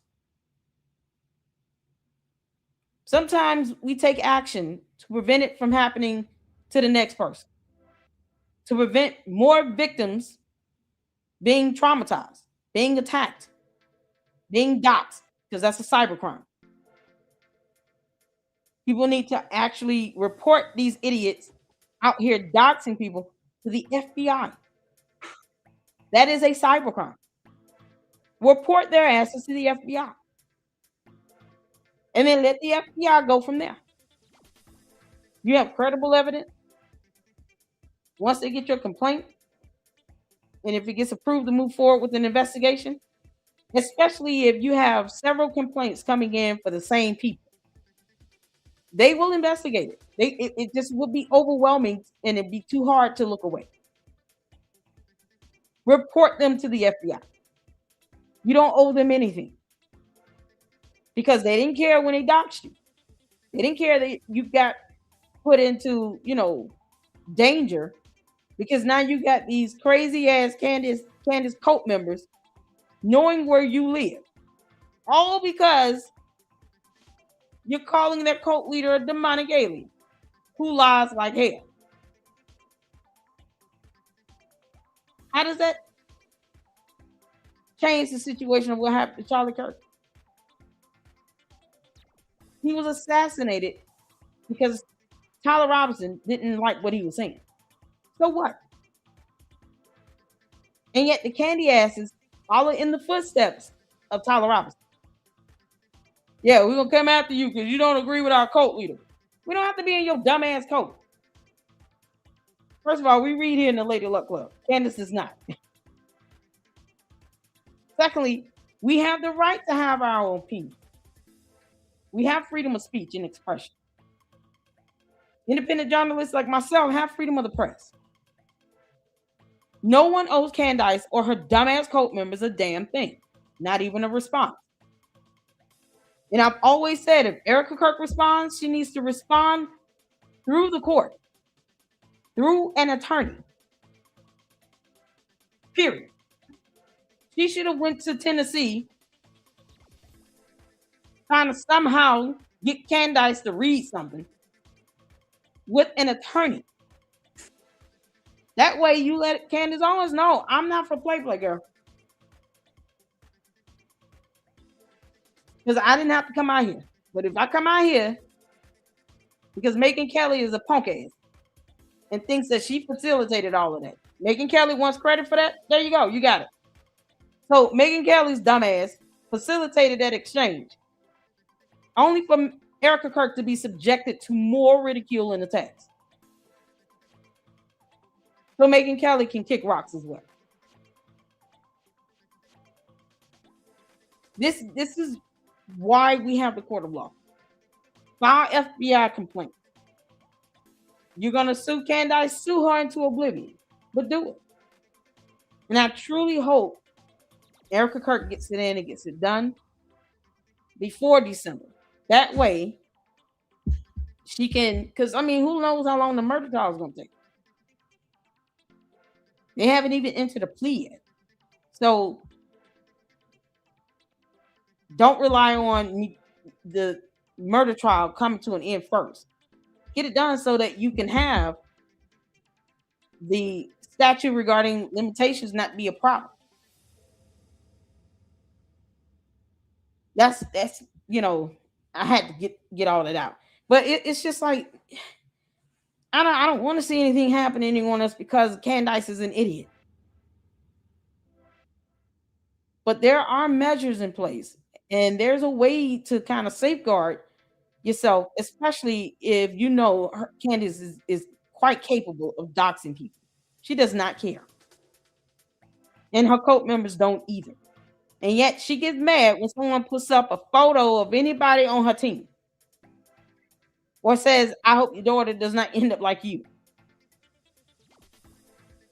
That's what she gets mad about. The audacity. But that's how cult members are. That's how cult leaders are. They're narcissists. So we can all pray and ask God to protect Erica Kirk. And I do that. Especially those babies. Because they don't know what's going on. The youngest one is still a toddler. But faith without works is dead. You have to take action. Faith without works, avert, take action, is dead. And dead faith is not the way to go. All right, hit the floor if you understand. Amen. I wanted to just kind of get that out a little bit because I do want the best for Erica Kirk. I want her to be safe and protected. I want her to get justice. But don't try to appease Candace. Don't give her the benefit of the doubt. Or her cult members. You don't owe them anything. All these weirdos out here on X, all her cohorts saying all this dumb shit, they would never say that in the court of law. They will never stand before a judge and repeat all that BS in the court of law. They'll be the main ones throwing tantrums if you sue them. I can't believe y'all sent me a lawsuit. I can't believe you think that you were not supposed to be held accountable for what you said. Candace doesn't care about our rule of law. She thinks she supersedes the rule of law. She does not. That's giving her way too much credit, and she's not deserving of it. So, if she hasn't earned any credibility, don't give her credit. Don't put anything past her. Safeguard yourself against her and her dumb cult members and her cohorts that are over here on X saying all this crap, parroting her talking points. Hold them accountable. They come out sideways and try to dox you, file an FBI complaint. Put their ass on paper. Does that make sense? All right, we're moving on. Shout out to Milk Bar TV. Looking across the parking lot to the Losi building, and Mr. Robinson is appearing on the exterior staircase, which gives access to the Losi building roof and the area where the railing was. One of the individuals now seen running across the rooftop of the Losi building, crouching down and then crawling to the corner of the building. Just until the reported shot was fired, individual then stands up and then moves across the building to the north. Do you see Mr. Robinson now? I do, yes. He's just arriving at the corner of the building. And Mr. Robinson lowering and jumping off of the roof of the Losi building onto the grass area. And then moving away towards Campus Drive. And he appears to be carrying some kind of an object in his hand at this time. The piss poor narrative that you came up with, scaling the rooftops like Spider-Man, climbed the roofs like Spider-Man, running around like Spider-Man. I love you so much. I love you. Marriage is the most awesome thing ever, everybody. It's amazing. I'm grateful for you. I love you. I love you too, babe. Good evening. My name is Erica Kirk. Charlie Kirk is my husband. We recognize there is something deeply wrong and evil about Erica Kirk. Something is not right with Erica Kirk. It is impossible for me to think that Erica Kirk is not complicit somehow. Erica has psychopathic tendencies. Straight to jail, straight to jail. This part right here, I'm telling you something right now, Candace. When Erica Kirk does sue you, Erica Kirk, let it be a federal lawsuit of that. Go all the way there. Go, Erica. Full blown. I don't know who Max is. Go, Erica. When you go to court, Candace, that judge is going to say, now, why are you calling for innocent citizens in the United States of America to go straight to jail, You know, because Candace is the female version of Umar the Oompa Loompa Johnson. So why are you repeating it unless you're doubling down? You can't say you accidentally said it twice. Nope. The jury is going to see just this, Candace. Straight to jail, straight to jail. There is no underlying meaning, none of that shit. Nope. You called for an innocent United States citizen, unlike your dumb gay and fake husband, George Farmer, to be jailed. But yet you wanted to downplay George's DUI. You dumb demon. You don't care about dumbing down a DUI plus 3 charges George Farmer caught 2 or 3 years ago. What was it? 3 years ago, 2023? About a good 3 years ago. You want to dumb it down? Oh, it's just a fender bender. We also paid off our insurance claim. You're a multimillionaire. I hope you did. This idiot can crash a $150,000 truck into the earth. You better be able to afford to pay off that insurance at $7,000 some dollars. Almost $7,000. That's pocket change for them. And yet you don't want him in jail for actually getting charged. 3 charges, one of them involving a weapon. And somehow we can't find the court documents on those charges. But you want Erica Kirk to go straight to jail? Candace, hopefully something happens where you go straight to jail and you can take George Farmer's dumb ass with you. His little punk butt is not doing anything to stop Candace.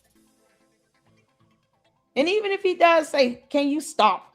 Go make me a sandwich. She's going to say, no. Yep. Candy asses want you to believe somehow George Farmer is the head of that house. Oh, a punk trying to lead a whole family of one of them being an alien. You can't make this up. For questioning at least Erica, what do you think about Erica Kirk? I don't want to say anything that's controversial. She did it, but I don't want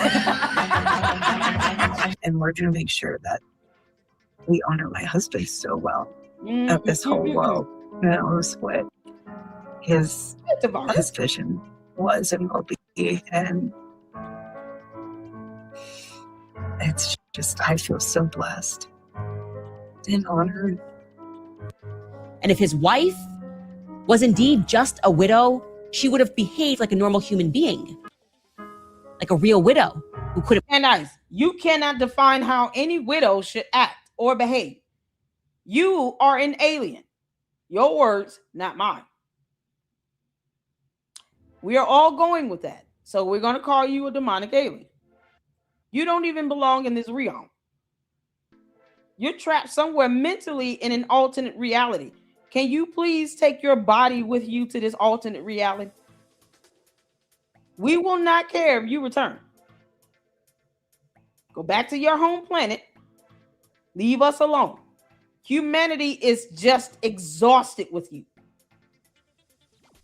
And the dumb candy ass is talking about black on black crime because I'm black and she black and I'm black and black.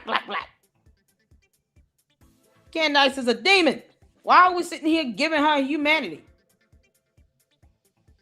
Trying to make her look humane. She don't give a damn about Charlie Kirk. And all this BS she's saying, it will not land anyone in jail. Erica Kirk is still a free woman. So all that Candace is saying is just to be the mean girl who failed to read or do math and understand the freezing point of water. I mean, you know, thunder, lightning, concepts that 2-year-olds probably could grasp. Go over Candace's head. And she's 2,158 years old.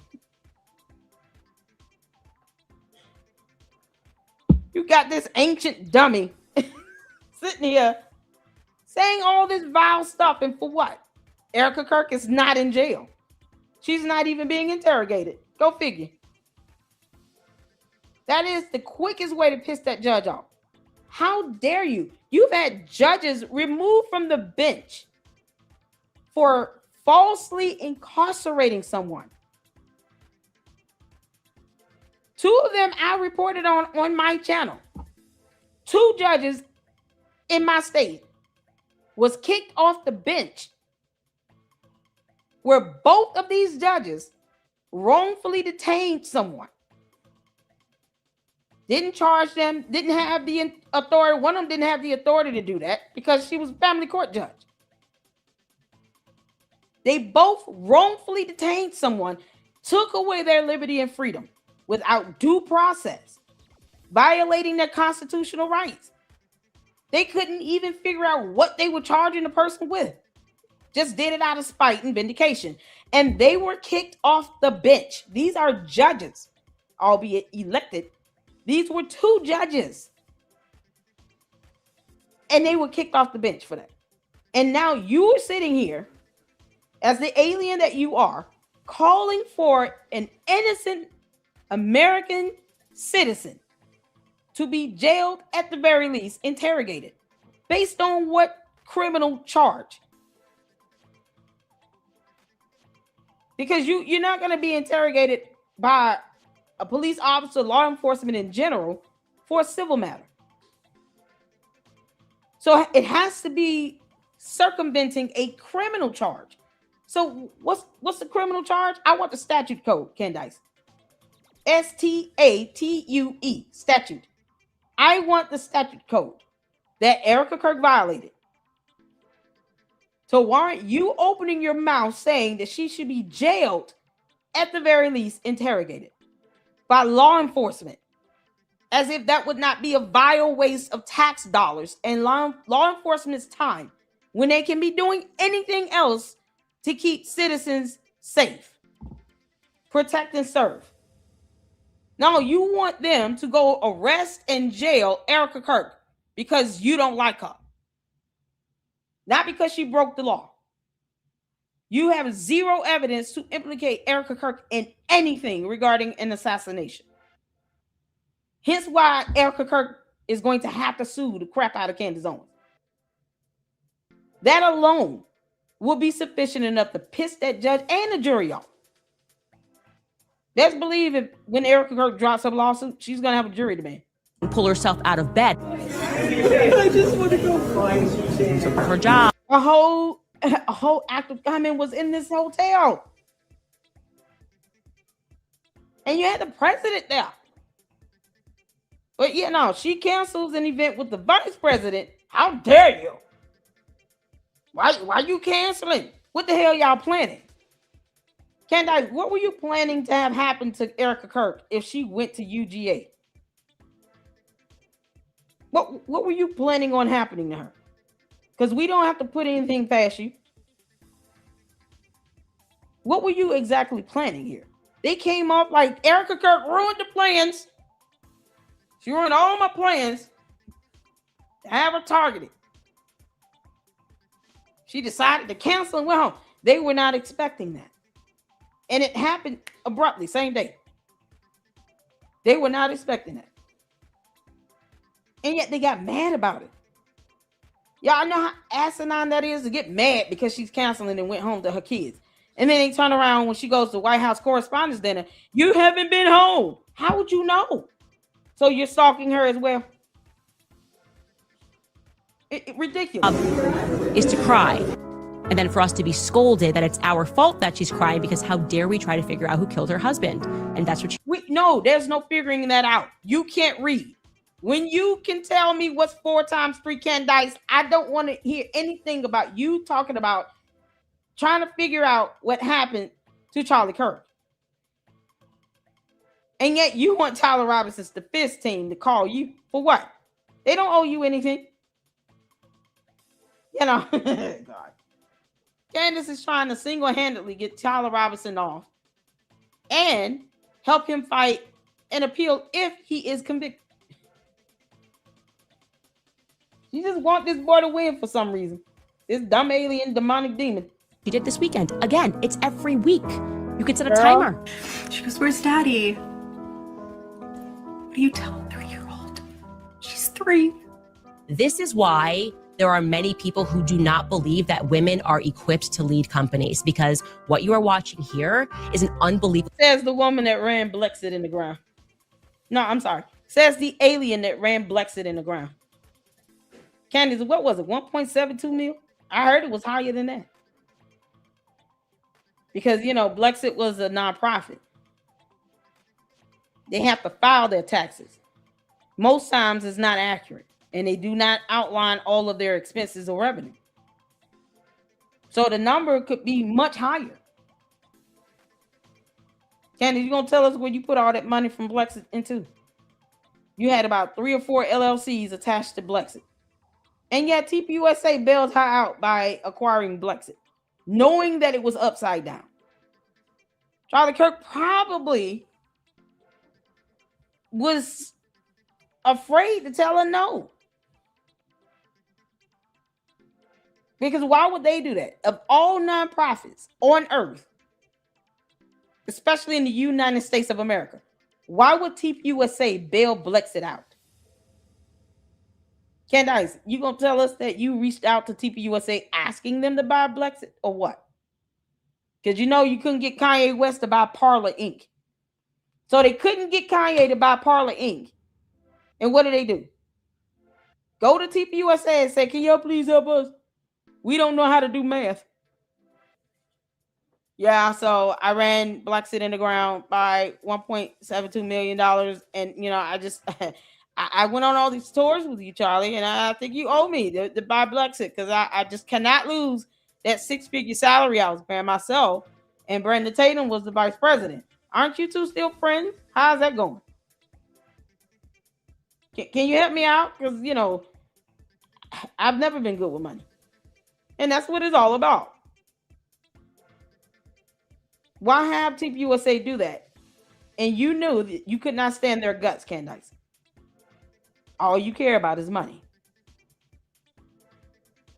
Once again, it's so profound. I saw a video title saying stalking is murder in slow motion. So profound. Because at some point, what is that leading up to? It's like murder, and not even just in the physical sense, but mentally and emotionally. You're restricting this person from being able to live in peace. They have the right to exist and live in peace. Stalking them is basically infringing yourself upon this person. And for what? It's a felony. Why would you want to do that? Candace, you're an alien girl. Erica Kirk is a whole grown woman. Why are you obsessing over another grown woman? Yeah, what's Samantha? Emotional response. It's a smile I just could not put on following my husband's public assassination. How did Erica Kirk scam a genius like Charlie? The more I hear her past interviews, the dumber she sounds. I don't get it, shaking my head. He just wasn't a genius on the topic of women. You make mistakes. This is who Erica was at this time. She was auditioning for everything. No, he was not a genius when it came to women. Candace, it's so funny that you say that, considering the fact that Charlie Kirk made the genius decision to not marry your dumb ass. I listen. He got it right. He knew you were an evil entity without a soul or a brain. And he did not pick you, Candace. That's pretty smart to me. Y'all hit the 4. You agree? You saying Charlie Kirk was not a genius when it came to women? Candace, he didn't marry your dumb ass. That makes him beyond genius. George Farmer's the idiot. Because you're about to cost him a lot of money. You know she's got to be saying, George, I just need 50 million. You know, they're going to enter a judgment against me. No. And I'm going home to my parents. Going back to the UK. I'm taking the children. Let me know when your water breaks. If there was ever a time to remove kids out of a home, this is it. It's like watching her unravel and snap in slow motion. And God forbid it comes out to where she lashes out on her kids. This is madness. Now, Charlie Kirk was smart, all right. He didn't marry Candace Owens. Hallelujah. And eventually she's going to get the part for Charlie's wife. Charlie just really, really, really wanted love, right? And then have to consider that the thing that he wanted most, like he didn't get. And you can even check out this clip, which is that her in a car. I do believe that she has been orchestrating this entire PR campaign because she loved Charlie. She loved him like Lyndon Baines Johnson loved JFK. No time to grieve. She needed to be sworn in as the new leader before his body was even. Candace, why would Lyndon B. Johnson be in love with JFK? Who said that Lyndon B. Johnson had to even show any love or affection towards JFK? They grown men. They were 2 grown men. It was the job of the vice president to be sworn in when the president of the United States was assassinated and died. You talking about, oh, they had to be in love for him to take on his duties that he swore to take on in the event of the president's death. Or if the president get impeached. What you mean? The vice president takes over. That's how that works. It's called 3 separate but co-equal branches of power. Why would Lyndon B. Johnson need to be in love with JFK for him to fulfill his duties. This is how stupid she is. Time to grieve, she needed to be sworn in as the new leader before his body was even cold. JFK was shot and killed, and now LBJ has to step up unfortunately. Yeah, because that's what he swore to do as the vice president of the United States. Yeah, let me step up in the event that the president is incapacitated, deceased, or impeached. Yeah, because you don't want to create a power vacuum here. Are you out of your mind? You have whole countries that want to destabilize the United States. We have processes in place for a reason. We have a constitution for a reason. Even the amendments. That is established for a reason. We will never go any longer than we need to without having a president representing the United States. If something happens to the president, the vice president steps in his place. It's just like that. It's called a hierarchy. What the hell? Fortunately, but I gotta be honest, I don't think LBJ was actually that upset. Realizing that nothing in Charlie's life is real. It's just something that keeps. Candace, were you alive to see how LBJ felt when JFK was assassinated? Did you get the chance to talk to him in person? Is he another dead person talking to you in your sleep? According to you? I mean, you're a pathological liar. Does LBJ come to you in your sleep as well? You weren't even born. Saying some nonsense like that is just stupid. Candace, you weren't even born. You can't say how LBJ was feeling. You do understand that at the end of the day, he may have grieved and mourned the loss of JFK. You weren't there. You have no first, second, third, fourth, fifth hand account of anything about how LBJ felt when JFK was assassinated. You can't speak to that. You have no idea what he may have been going through. But when JFK was pronounced deceased, that then and there, even if he was not deceased, was incapacitated. If he could not fulfill his duties as president, the vice president steps in. That's just how our country laws work. Our amendment, our constitution works. That's how we operate as a country. This is the zenith of stupidity right here. Up at night, just nothing in his life was real. Erica Kirk is the COVID vaccine. He's that baby though. Okay, no one can debate this. I'm right. It's a fact. And you're thinking, is this vaccine going to kill us all? Because it's safe and effective. Is now suddenly she's a grieving widow. Instead of nagging my husband, I embrace his hard work. Like I said, it's a repeat tactic to garner an emotional response, to say, look, she's a damsel in distress, and no one should, you just need to feel bad for her. Like I said, she's just a piece of technology. She's not even something to hate or resent. Why does it seem like the Candace, you sitting here trying to somehow invalidate her humanity didn't work. Didn't work. Only you and your dumb cult members and bots say that. And who knows? Candace might be all the bots. Still can't spell. Not even her own first name correctly. This is ridiculous. You're trying to say that she's just an asset, like a piece of equipment. But yet we call you a demonic alien. Your cult members get all up in the uproar. We call you evil. Somehow you want to have some fake outrage on that. Like we give a damn. Get your ass up our planet. The closer you get to God, the harder the devil works on you. Yeah. She's so jealous. Look. Candace is jealous.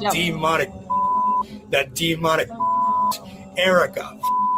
You people don't have shit on Candace. Mr. Vice President, I'm on stage here instead of our friend Erica Kirk because unfortunately she has received some very serious threats. I'm just scared, and like I'm looking online and people are saying like you're Candace, you're a demon.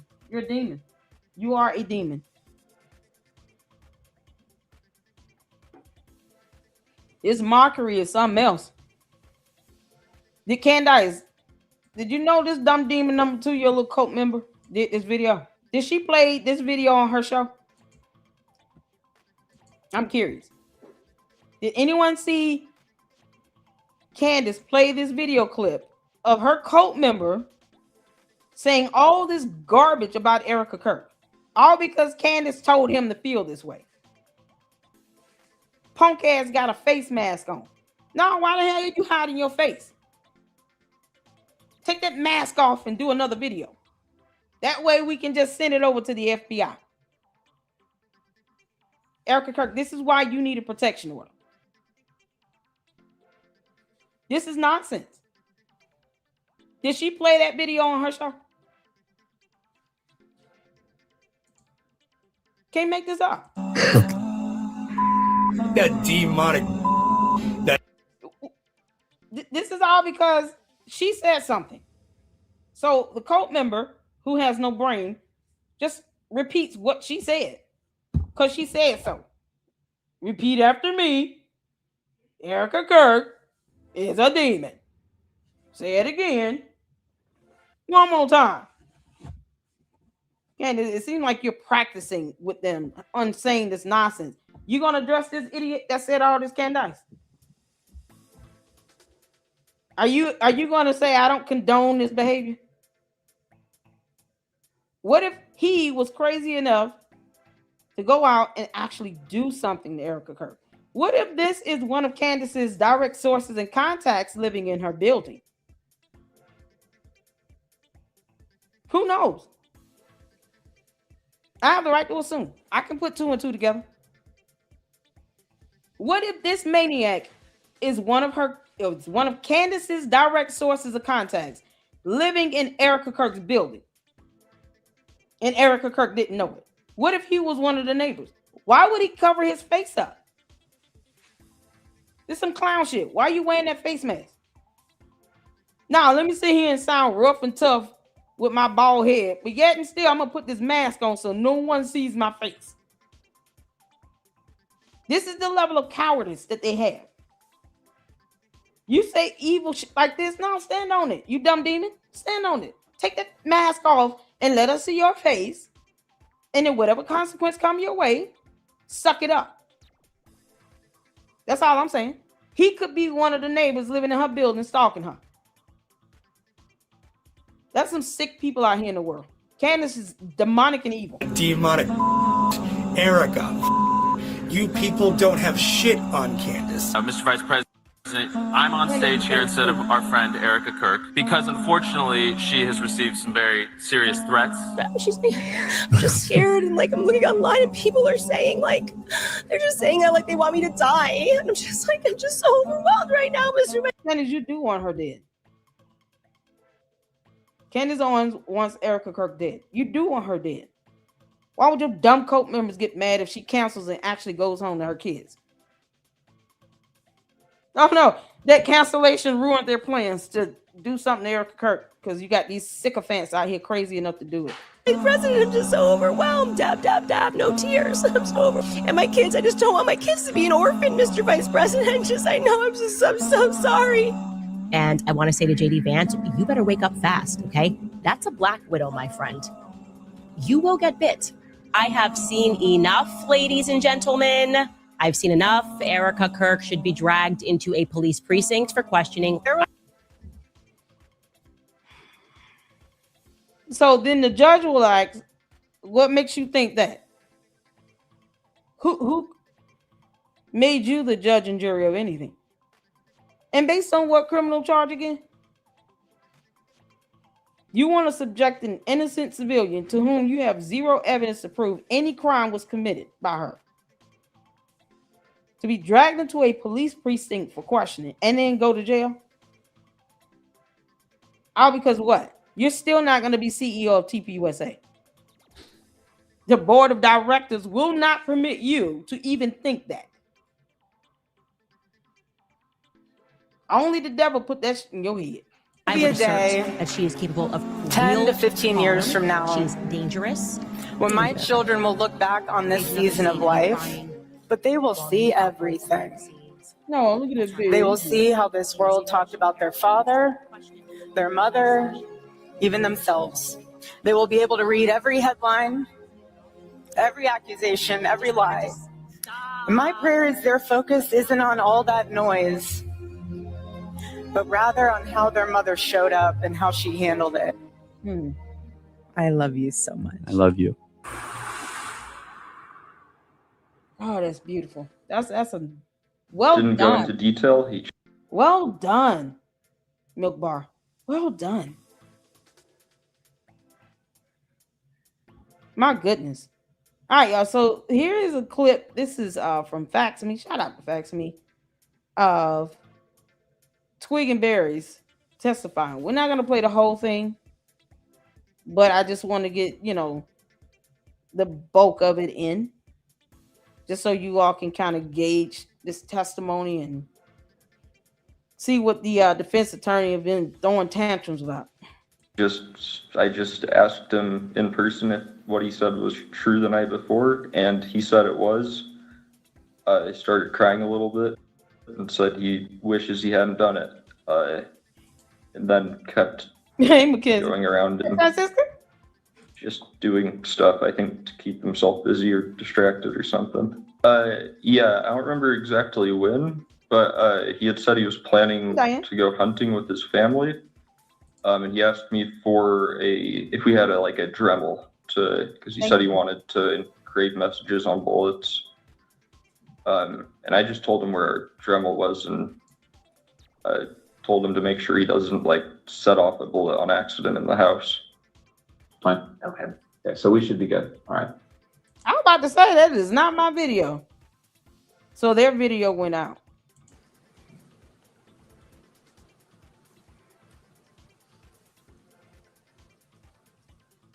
Is that mic on?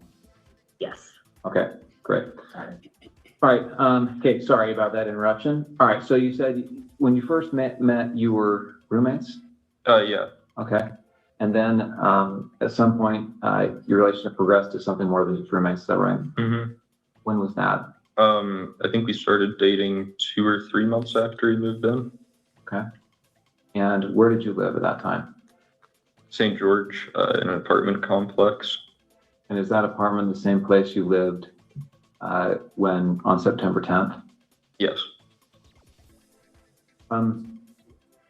When you lived there with Tyler, were you in the same room? Did you live in the same room or different rooms? No, separate rooms.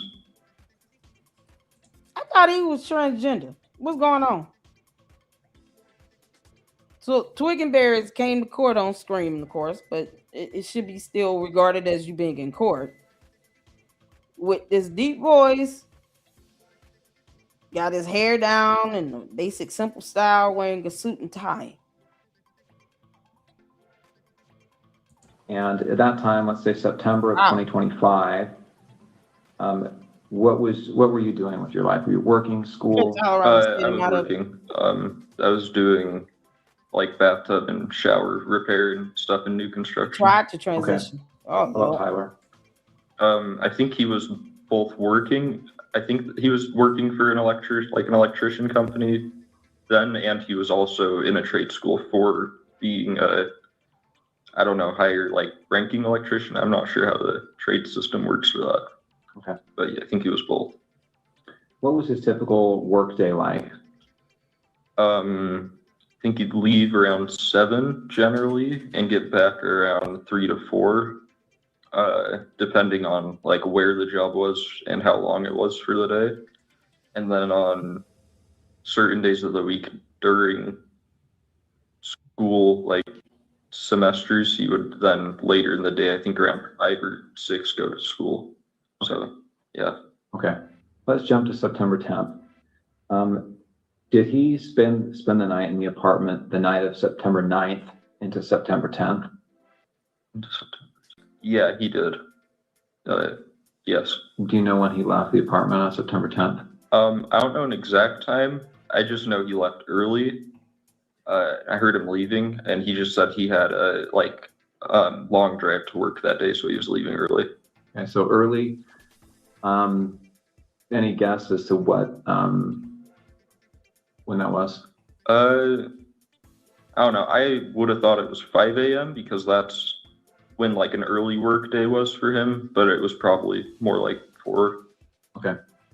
I'm gonna have him spit his gum just to make sure that I can do that.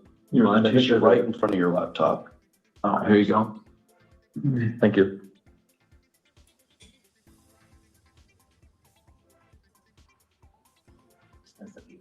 Thank you.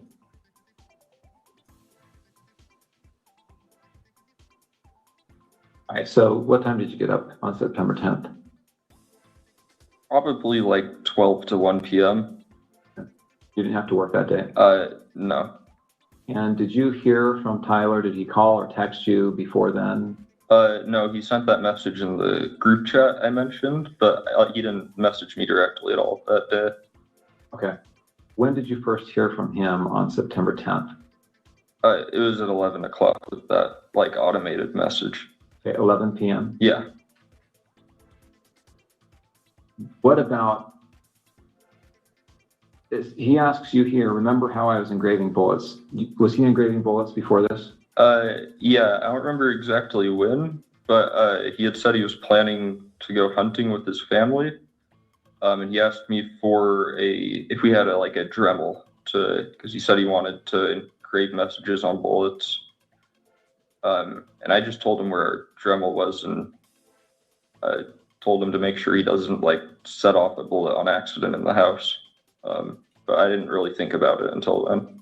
How long before September 10th was this that he asked about the Dremel? I don't remember because he'd been talking about the hunting/camping trip for a couple months. But I don't remember when he was specifically asking to engrave the bullets. So are we talking like a year before? Oh no, not that long. It would have been I'd say at most a month before this was when he was asking. Okay. Right. You talked about the note that he left. I want to bring this up, and I should say that these text messages that we've been looking at here are Bates number 54. Okay, the notes have been titled 16.3 for the note, and this is Bates number 58. Do you recognize that on the screen there? Yeah. What do you recognize it as? That was the note under his keyboard that he was referring to in the first text of that chain. Okay, so where did you find this? On his desk underneath his computer keyboard.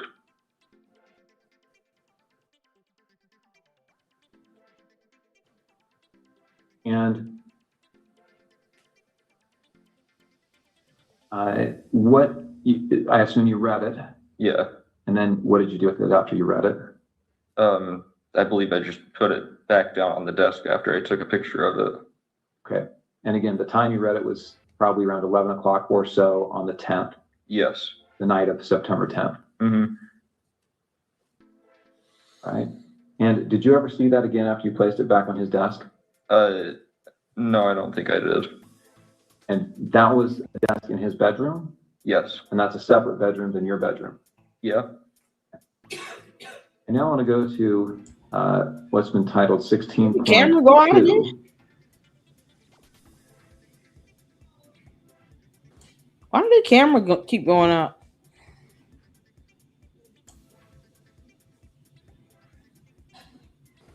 So Tyler Icom, who's that? That's Tyler Robinson.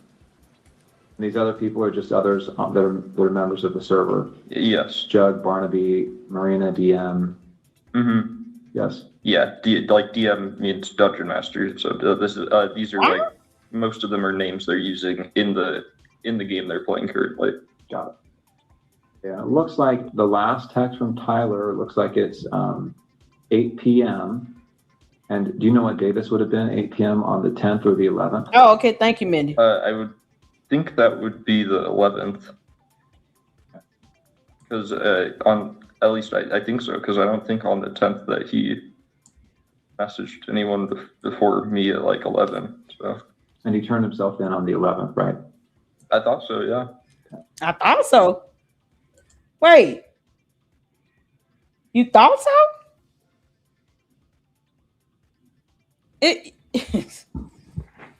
Why do you need to speculate that? I thought so. What you mean? Is this the correct date or not? We're just going to go through this so that we have a record of the messages. Is that an accurate recording of that thread? To my knowledge, yes. And that was sent, looks like between September 10th and September 12th. Looks like the last day on this is September 12th. Parts of it is redacted. Yes. All right, so again, those messages covered from September 10th to the evening of September 11th. Now, September 11th, what time did you see Tyler on September 11th?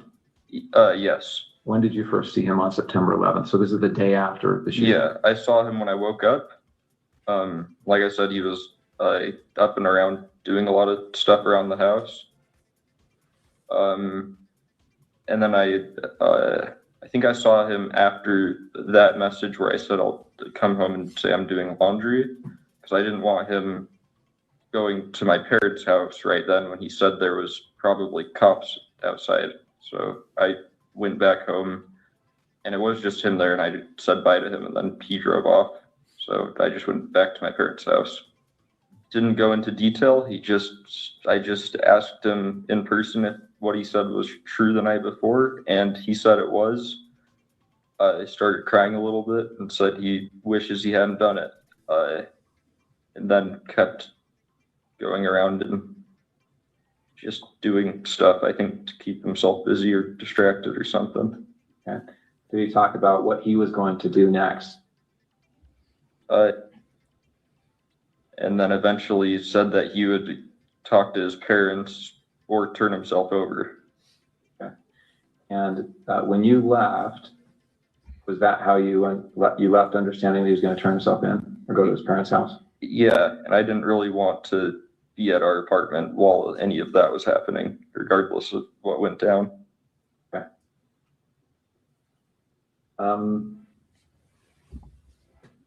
What went down, Twig and Berries, is that someone was assassinated. Charlie Kirk was assassinated. Is he referring to what went down, like in regards to a subpoena being executed, like a search warrant or something being executed, or what? I mean, this is, man. Okay, before he came home, had you seen the press releases, any of the media on this? I'd seen one Instagram link a friend of mine had sent in our group chat, okay, but I hadn't really looked into it at all. And had you seen the images that were released of the suspect? I did the next day. I don't think I saw any on the 10th. I'm going to show you a couple of those images. So if you guys notice the questions he just asked, have you seen the images? Did you hear any of the podcasts? Those are the similar questions that will be asked during the jury selection process. It will be to gauge what possible jurors have been exposed to. So as you can see, these similar questions are appropriate to ask. You want to know what type of exposure did you have, on that day, or circumventing around the assassination. That way you can at least get on record what they were possibly exposed to. For the jury selection process, you will have both parties' attorneys there, able to ask questions to kind of weed out the jury so that it can be neutral and impartial and fair. So both the prosecutors and the defense counsel will be in the room, be able to ask questions of the jurors going in. That way, both sides can at least get it as neutral and as fair as the law and court rule says it should be. You don't want to create bias by selecting certain jurors. You want to make sure that they're able to hear the finding of fact, law, and evidence to give a ruling based on the law itself, not based on how they feel. Okay, I'm on the FBI's website. You can see the URL there at the top. This is some press release about this event. So this is public information. Here on the screen, you see these. Looks like there's 2 rows of 3 images. Mm-hmm. Do you recognize the person in these images? I wouldn't say with 100% certainty just because of camera quality, but that looks like him in terms of the shoes he's wearing, the sunglasses. I don't think I'd specifically seen him wearing that hat, but he was usually wearing a hat, and then jeans. So it definitely, especially the bottom, the last 2, definitely do look like him. Oh, they do look like Tyler Robinson. And you talked about that with your friends, right? This looks like him. Yeah, his friends. Yeah, I don't know if I talked. I don't remember if I talked about it with any of my friends. And then since I didn't have my phone after that for a while, and I still am not using social media, I don't know on my friends' end. Okay. All right, I want to back up a little bit now. We've talked about September 10th, but let me get a little bit of context here. So, did you game with Tyler? Yeah. What kind of games? Played some just kind of party games together, like anything that would be multiplayer with a group of friends.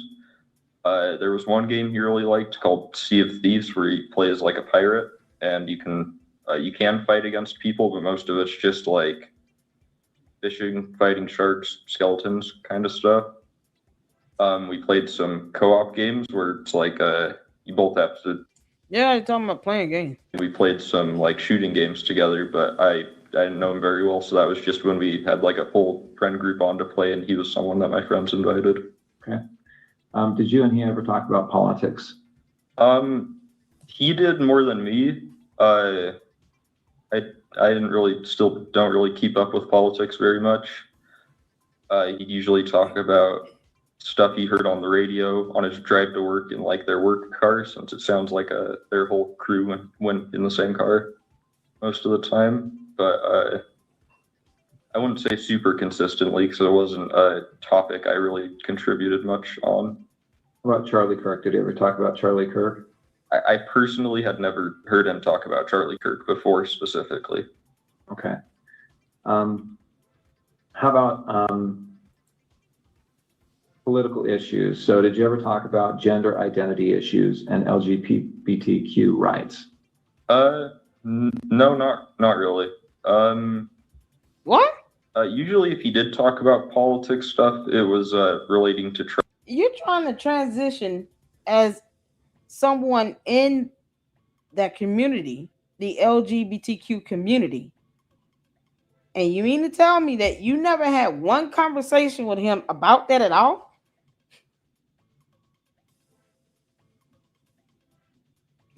Somehow Candace thinks that her somehow testifying for Tyler Robinson will help this case.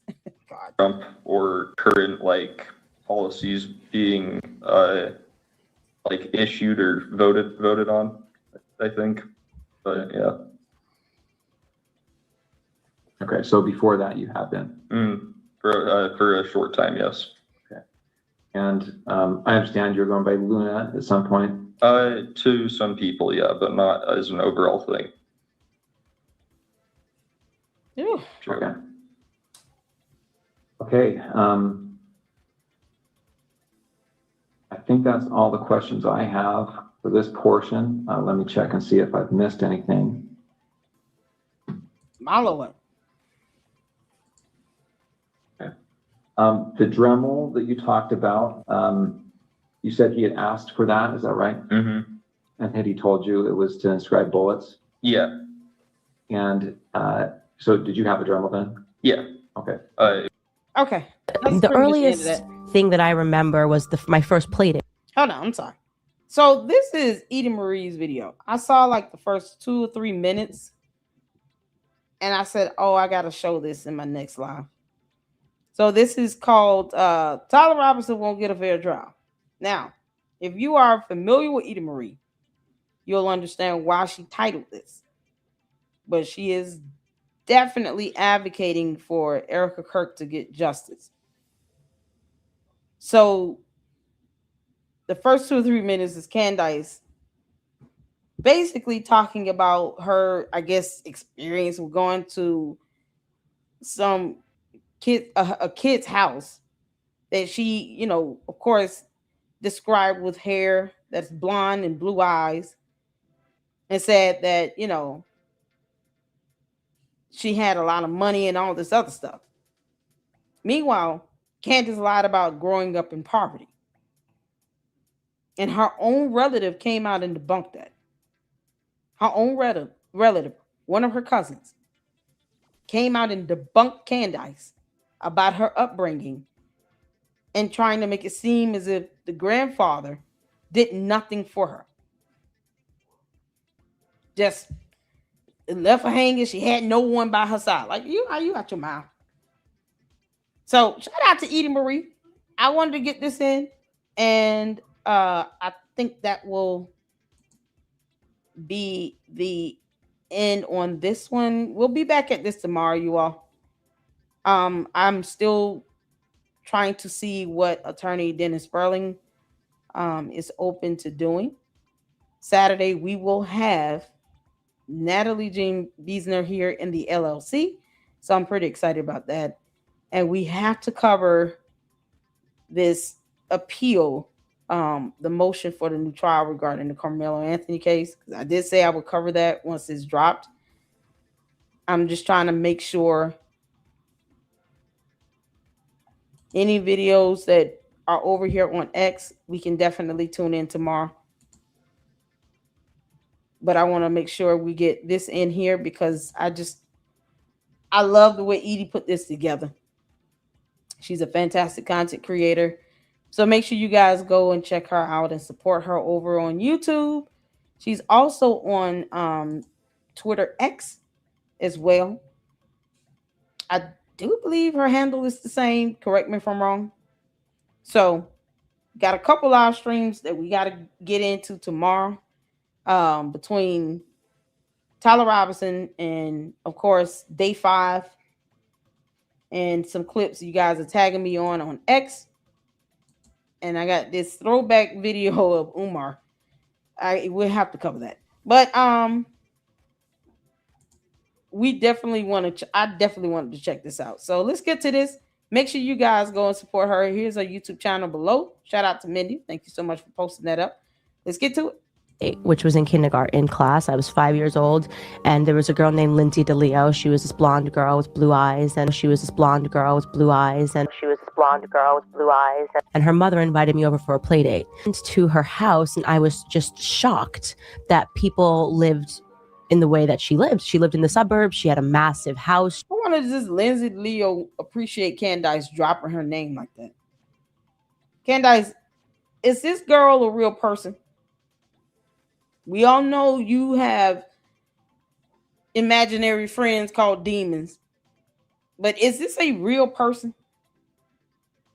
Is there any evidence this person existed? Why are you name dropping? She had this Victorian concept room. She had a nanny. She had a playroom. I just remember being shocked that this was even a part of life. Because do not lecture us, JD. Do not. Okay, the lecture that is coming from you is exactly why we don't like Erica. It's elite. She has money and connections. She can call Vice President J.D. Vance. She can get Secretary Scott Bessent to issue a letter on demand. She can get Trump to say how much Charlie loved her in his Easter speech. She don't have to get anyone to say that. It was apparent that he loved her. There's nothing you can say to sever that love. That love may carry her from everlasting to everlasting. You, Candace, will still never be able to interfere with the love that Charlie Kirk and Erica Kirk had together between each other. Even with him not being here on earth. That does not stop her from loving her husband and holding on to the memories they shared and his legacy. So you saying all this BS and for what? While you are sitting here talking about an innocent person being jailed and interrogated. It's the balcony approach that makes us sick. My great friend, Charlie Kirk, Candace. great guy, great man. His wonderful wife, Erica, is with us tonight. Erica, please stand. Remember Charlie down on the patio? He could sit there all night long listening to us. He is President of the United States.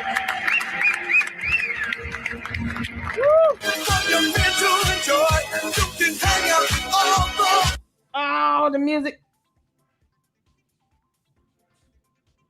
Oh, sorry, it's copyrighted. This girl's a fat Jew. All cheating scenarios, 100% of the blame is always on the female. That's when you put some makeup on, do some burpees, go. I had plastic surgery because I was trying to look good for y'all. I got liposuction. And then you were like, how far did Hitler live from Holocaust? Yeah, I didn't know. Sat next to you. He basically said nothing to me. Did what I've done for the past 6 years. Literally nothing romantic had been said up to this point. Nothing at all. Not even a kiss. Don't hold my hand. You've got cooties. Meanwhile, George is sitting out here taking lovely, very romantic looking photos with other men. God. Howdy ho there, neighbors. Welcome back to my channel. My name is Edie. I know that I promised I'd be looking better in the next one, but I just couldn't be bothered to do my makeup with this preliminary hearing going on. Are you all as annoyed with Mr. Novak as Edie Marie, you don't need any makeup. You can't even tell if he's wearing makeup or not, girl. This is the editing for me. This is I am. Mr. Novak, and then who's the lady? Is her name Kathy? The female attorney for Robinson? Honey, if that's all it takes to be an attorney, I could be an attorney. I really could. If that's all it takes, I could be an attorney. Okay? I got a good memory. You can memorize some stuff. You can memorize all the little .4 subsection A17. I could do it. I could do it. And you know what? I might get my client the death penalty for a traffic violation. But I'll do it with style. Because all she said day one, I'll refer to my standing objection, Your Honor. It's a standing objection for a reason. You shouldn't have to keep saying it. But that's all she said. That's all. She didn't offer anything. She just relied on her standing objection. So she's really annoying. But let me tell you something about this Novak fella. If he doesn't put his teeny tiny little hand down, and if he doesn't stop interrupting our judge,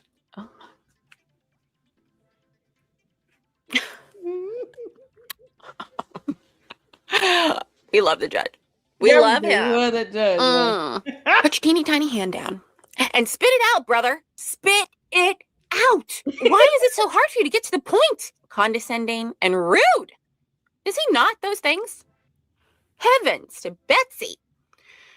So today they started late and we've gotten nowhere. I've been in the J-Wit chat. We've gotten nowhere. Oh, okay, they took a short recess. They could have sidebar combo. J-Wit. Didn't he come into Paramount Tactical Shack? How did I miss J-Wit? Oh, shout out to J-Wit, my brother. How you doing, Deacon? Mama, sorry, I forgot to give him a shout out. He was in the chat. At least I thought he was. I saw y'all dropping green hearts. Oh, Jay Witt, we love you. About whether or not the Lance Twiggs interrogation or interview, whatever you want to call it, footage. Twig and Berries. His name is Twig and Berries. Twig and Berries. And be shown during the preliminary hearing, because Novak says that it would take the jury pool. Listen, buddy, the jury pool, I don't know. Can I say it's a lost cause because of Candace and all of her culties? Let's hope all not. the conspiracy loonies. You've been done. Tainted the jury pool. That's why everybody's been telling you to shut up, but nobody's shut up. So now we're here, right? This is what we've been waiting for. Justice for Charlie. And now we're probably not going to be able to see or hear but a little blip of it. All of this is very telling. All of it is very telling. And I'm sure Candace is somewhere with her fake pregnancy throwing a fit. We need to check on George. I really do fear for his safety. This can't be good for them. You know, when the authorities said, George Farmer, how did you get that black eye again? You know, I just, seeing that Candace is prone to violence and then try to weaponize her pregnancy to justify her wanting to be more physically violent. Yeah, I mean, he needs to get the kids out the house. George Farmer, I don't feel sorry for him at all, because he's the one standing behind the camera rooting Candace on with her pre-scripted, pre-recorded dumb nonsense of a show where all she does is just gossip and lie. And then throws a tantrum when she gets sued. Candace, you should be in expectation of lawsuits.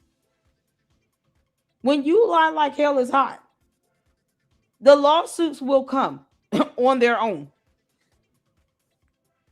All she needs is just 3 good more federal lawsuits to sue her into oblivion. Yeah, that'll make me very happy. that they had overwhelming evidence. They weren't lying. She tried to make it seem like they were lying. She tried to make it seem like there wasn't a shred of evidence that they had, that Tyler Robinson hadn't even been on UVU campus. And what have we found out this week? He canvassed the campus. He was there so many times. She is having a meltdown. She's having a meltdown somewhere. And she's desperate, clawing for whatever. She's going to continue to rely on the grooming of it all. I said yesterday, she's thoroughly prepped her cult members to think that the way that she wants them to think, to not believe their own eyes. It's so funny that the other day she was like, they don't want us to believe what's right in front of us. How dumb do they think we are? That's you, honey. You are the queen of projection. You don't want your cult members to believe all of the evidence that's being presented. Why? Why are you fighting so hard? Because Candace can't read. Y'all know she never read the probable cause affidavit, right? She admitted that when she had her interview last year, 10 days after Charlie Kirk's assassination with Elle, or what is it, Ellie or Elle from CNN? She literally stated she did not read it. Reading is not fundamental for Candace. It's too hard. She not know big words. Bureau, Candace. Bureau. Candace, to free Tyler Robinson, the one who killed your baby brother, right? You fool. Fool. Listen, All right. I don't know how we can get Mr. Novak thrown out of the court. Okay. He's a nuisance. He's a nuisance. Just play the interview or the interrogation. Let us hear it. And the indictment, some of the text messages were already presented, right? Not all of them, says the prosecution. They said that we didn't release all of them. We released just enough, but now we want them all to be made public. Thank you. I think that we all have a right to know. Not that we have a right to know, but that Charlie has a right for all of it to be shown. I know, because this is the greatest country to have ever existed, that we have protocol we follow. I can't say judicial, okay, to save my life. I have to really sound it out. Otherwise, it says judicial. We have a process. Oh, I respect the process. Although it does seem at times that the Gotta be able to process handle favors yourself. the aggressor, the perpetrator, the killer. You know, want to protect their rights to a fair trial. Well, Charlie had the right to live. And Tyler Robinson took that right away from him. He decided that he had the right to take someone's life because he didn't like their opinion. He decided that he had the right because Charlie was so offensive with his rhetoric, as Candace would say, his orthodox Christian rhetoric. I forgot about all that word she butchered. Candace has butchered so many words. I think Milk Bar has what? 2 good videos that are at least 3 minutes long, as well as Lyle Culpepper of Candace butchering the English language. I forgot she said rhetoric. Candace, you're so stupid. And she wants to take the stand on behalf of Tyler Robinson. She wants Tyler Robinson's attorneys to reach out to her. Candace wants defense attorneys, criminal defense attorneys that went to law school to reach out to her ass about anything. Candace, you don't want them to reach out to you. Because if they do, I'm sure they're going to tell you, you might want to get a lawyer. We sick and tired of you coming up in our case where the judge has to hear how you're still spreading misinformation. Get an attorney.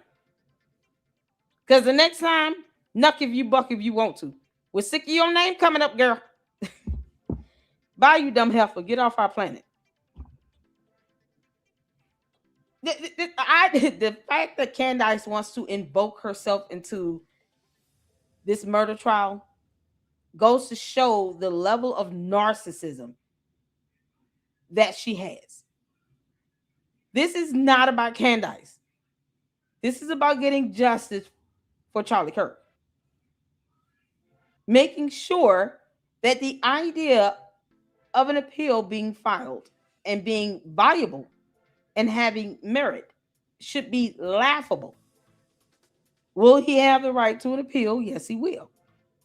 If he does not take a plea deal. But it should be unthinkable that any motion for a new trial is somehow granted. It should be hella denied. And the higher level courts should be telling Tyler Robinson's attorneys, kick rocks. Are we bringing all that nonsense up in here? You all don't have a shot in hell. That's how airtight this case needs to be. I want the appellate judges to say, yeah, I don't have a shot in hell. This is dead on arrival. Bye. Bye, Felicia's. Can't make this up. And right-wing political views was enough. She's trying to get him off to warrant Tyler walking up the stairs to the roof of the building and firing a kill shot. He decided that he had the right to do that. And now we have to tippy-toe around and mind his rights so that he gets a fair trial. Why does it feel like victims get the poopy end of the stick? A lot of the times it's so frustrating, and we just have to trust the process. I will say I have faith in this judge. He seems very, very sweet, but he's a judge for a reason. So that salt and pepper hair, I feel like spiciness will come out soon. If Novak doesn't tread carefully. Leave the judge alone. I was getting really angry. I'm glad I took a little break to film this. This isn't going to be a long video. It's really just me giving my opinion on the preliminary hearing thus far. I just feel like we haven't gotten very far. However, yesterday, oh goodness gracious, when they had the forensic DNA specialist from Quantica. Edie Marie, are you crushing on it, judge? I will not lie. He is a good-looking man. Judge is a good-looking man. And he seems like he is adamant about this going the right way, and he is taking an abundance of caution He is not trying to lean one side or the other. Like I said, you want any appeal that Robinson files or his attorneys file to be denied with the quickness. What y'all saying is, hey, y'all, all the appellate judges gonna be looking at each other. Did y'all see this? They said that there were court rules violated. What court rule? They forgot to cite the court rule. It needs to be so elementary. I'm telling you all, the idea of any trial being or verdict being overturned or ruling rather being overturned or any new trial being granted, it needs to be laughable. The appellate judges should be sitting on the bench and laughing at any motion for a new trial. All these spelling errors. They must have got Candace to help them out. It needs to be ridiculous. No, denied. Go sit down. He's been found guilty. Bye. Down. Oh man. I loved her. I love the way she turned the pages. Did you guys notice the way she turned the pages? And the way that she was sitting? Yes, girl. You were yes, girl. Match. DNA match. Oh, with the evidence found, any of you tying Tyler Robinson to the evidence? The towel, the wrench, or the screwdriver, excuse me, not the wrench. What's the difference? Yep, I know. Why you give them grace? Okay. What do you have to say for that? It was planted, right? An Egyptian plane dropped it, or some bees. All right. What about the autopsy report? Homicide, gunshot wound to the neck. Gunshot wound to the neck. But here, see, you're not going to believe any of that, are you? Chaotic Candies. This hat's a little big for my head, but it doesn't matter. You know, if I didn't have to work during the day, I could actually live stream it myself. That would be fun. Hey, Jackie, miss you. I'll message you when I'm done here.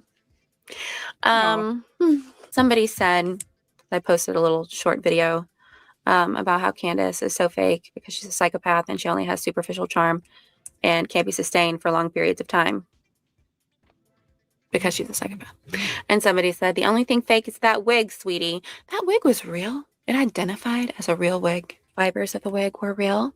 Everything about it was real. Real nice. And the wig knows that it's a wig.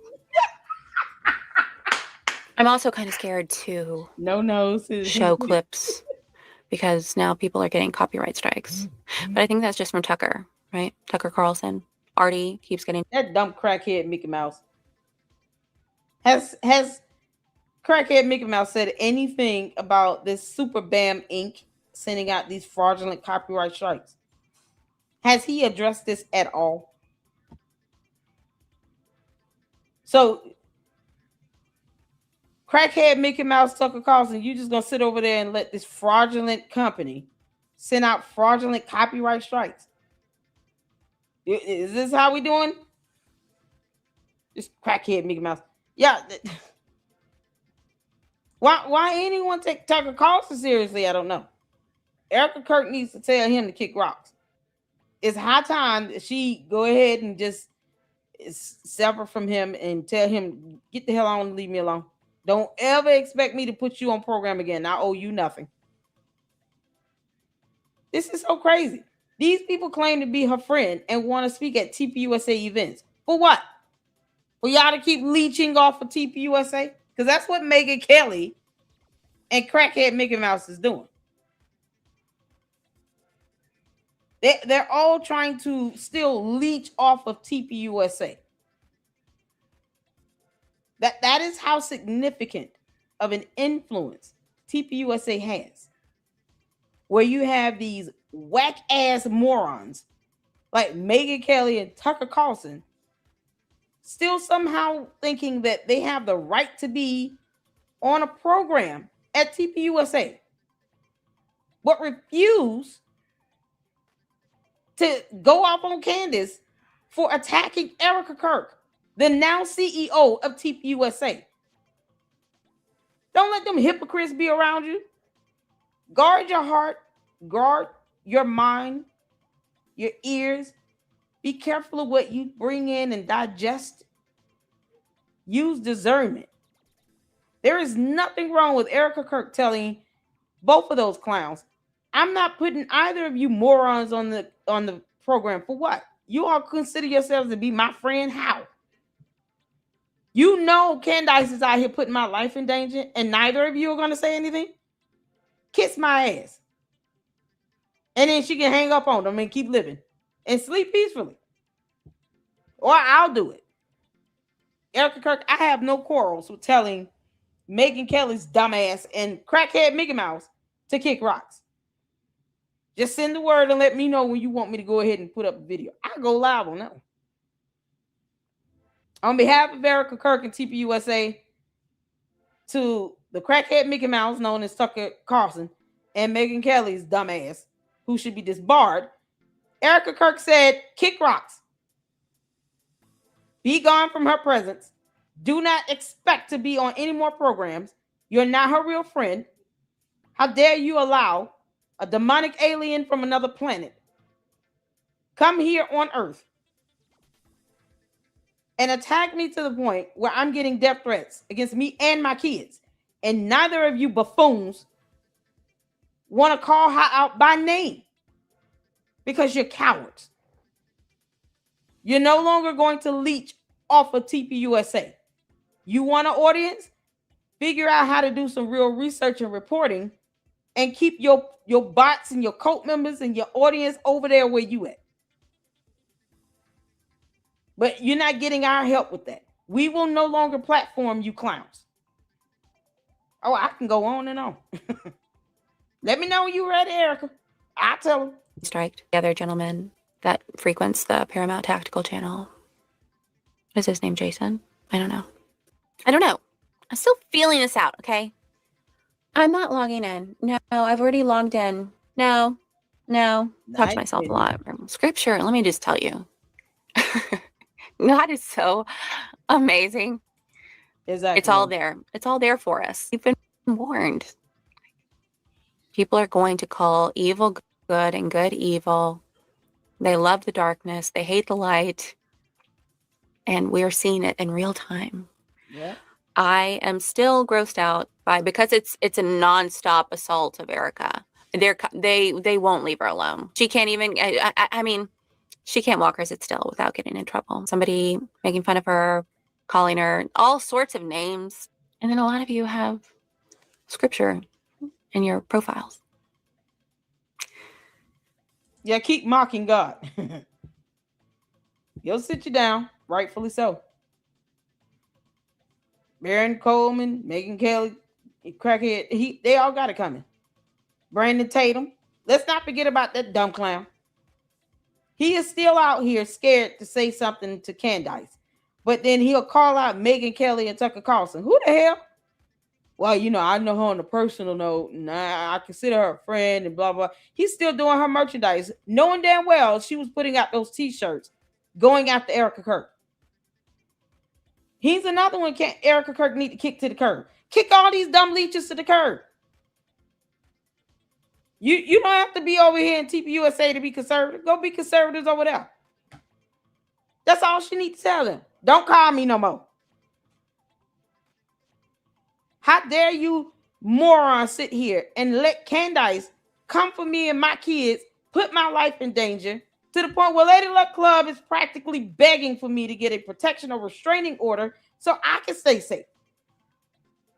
And none of you buffoons want to call this girl out by her name because you scared to lose your audience. All them bots gonna leave your channel?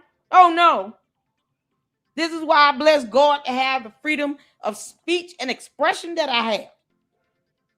I don't have to be political to uphold my right to free speech and expression and freedom of the press.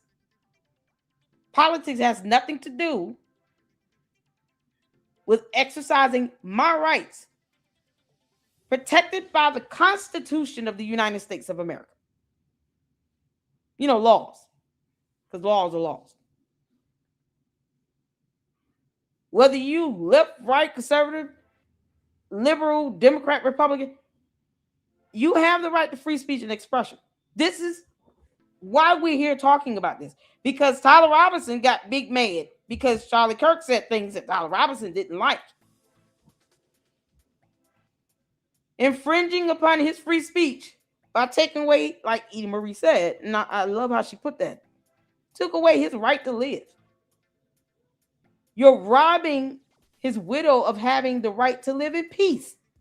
Candace is robbing her of that. People are out here stalking this woman, not caring that it's a felony. But then they want to get big mad and delete their accounts and profiles when you report their ass to the FBI because they're cowards. Report them to the FBI. You owe them nothing. Project Booger Nose want to go out here. Project Constipation. And dox people, report his ass to the feds. Don't nobody owe him anything. He's not paying anyone's bills. Probably not even paying his own. It's that simple. Hold them accountable. The worst they can do is still be mad about it. Put safeguards in place. All this, and for what? Because someone had a difference of opinion. Tyler Robinson infringed upon Charlie Kirk's right to live. Right to have his opinion, the right to free speech and expression. If you don't like it, don't listen to it. It's that simple. Go watch something else. Go read a book. Candace can do the same thing. She would rather sit here and obsess and stalk Erica Kirk because she wants Erica Kirk dead. Candace Owens wants Erica Kirk dead. I'm going to keep saying this because I've been saying this. I called it. I have been saying this. This NCRI report basically validates what I've been saying for months. I have whole videos. I'm going to show y'all my videos of where I have video titled Candace Owens wants Erica Kirk dead. Just like that. That discernment is something else. You let God use you to get it. Some of this stuff you can see coming a mile away. I see through Candace. She ain't getting them past me. Suing her, getting restraint orders, protection orders. It's a must at this point. There's no other option. These cohorts out here doxing people, report their ass to the feds. Watch how fast they sit here and cowardly buckle down when they actually get an investigator, FBI agent show up at their door. Yeah, we have a few questions we need to ask you, and we also have a search warrant. Kick rocks. Report them. You can't do that. You can't drink from the cup of the Lord and the cup of demons. You can't do it. Amen. Friendship with the world is enmity with God. Okay. So you who are acting like the world, worldly, dark, evil, wicked, sinister, intentionally cruel, that's a violation of Scripture. And you're grieving a holy, precious God. But there is good news that Jesus Christ is Lord. Jesus Christ, who is God incarnate, born of a virgin, walked this earth sinless, tempted as we are, but never sinned. He was perfect. Perfect. He is perfect. We're talking about his time on this earth.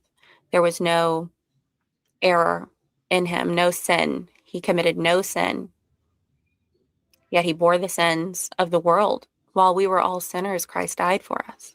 It was a brutal punishment that he endured, and it was long and gruesome. And I don't believe that the human mind can comprehend what he went through. He didn't look human.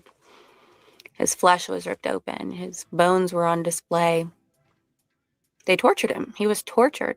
And then he was humiliated, mocked, ridiculed. And while he hung upon a cross, he said, Father, forgive them, for they know not what they do. And after he gave up his spirit, because he laid down his life, it wasn't taken from him. Nobody took it from him. He laid it down willingly. A sacrifice once for all for the forgiveness of sins. And he was put into a tomb. And on the third day, that tomb was empty. Because he resurrected from the dead. He resurrected in body. That tomb was empty. He's not here. He's risen. And people testified to seeing him. He ascended to the right hand of the Father, where he now reigns, and he's coming back one day. That is excellent news. Because it doesn't matter what happens to us on this earth. Amen. It doesn't matter what awful things people say to us or do to us. This is not our home. We're just passing through. We have, as followers of the way, the truth, and the life that is Jesus Christ, as blood-bought believers, as those who have confessed with their mouths and believed in their hearts that Jesus is Lord, our eternity is with a holy, righteous God, and we have nothing to fear. Don't fear those who can destroy the body and then do nothing else to you. Fear the one who has the ability to destroy your body and soul for all of eternity, thrown into a horrible place created for the devil and his angels, where there's darkness that can be felt. Ooh. The worms never die. It's weeping and gnashing of teeth, and there is no beginning, middle, or end. It's eternal. That's the future of a non-believer. Those, again, who confess with their mouth and believe in their heart that Jesus is Lord, accept him as their Lord and Savior, we have nothing to worry about.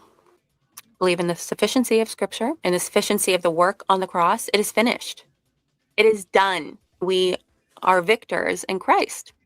We're more than conquerors, Scripture says. So we're going to have rough times on this earth.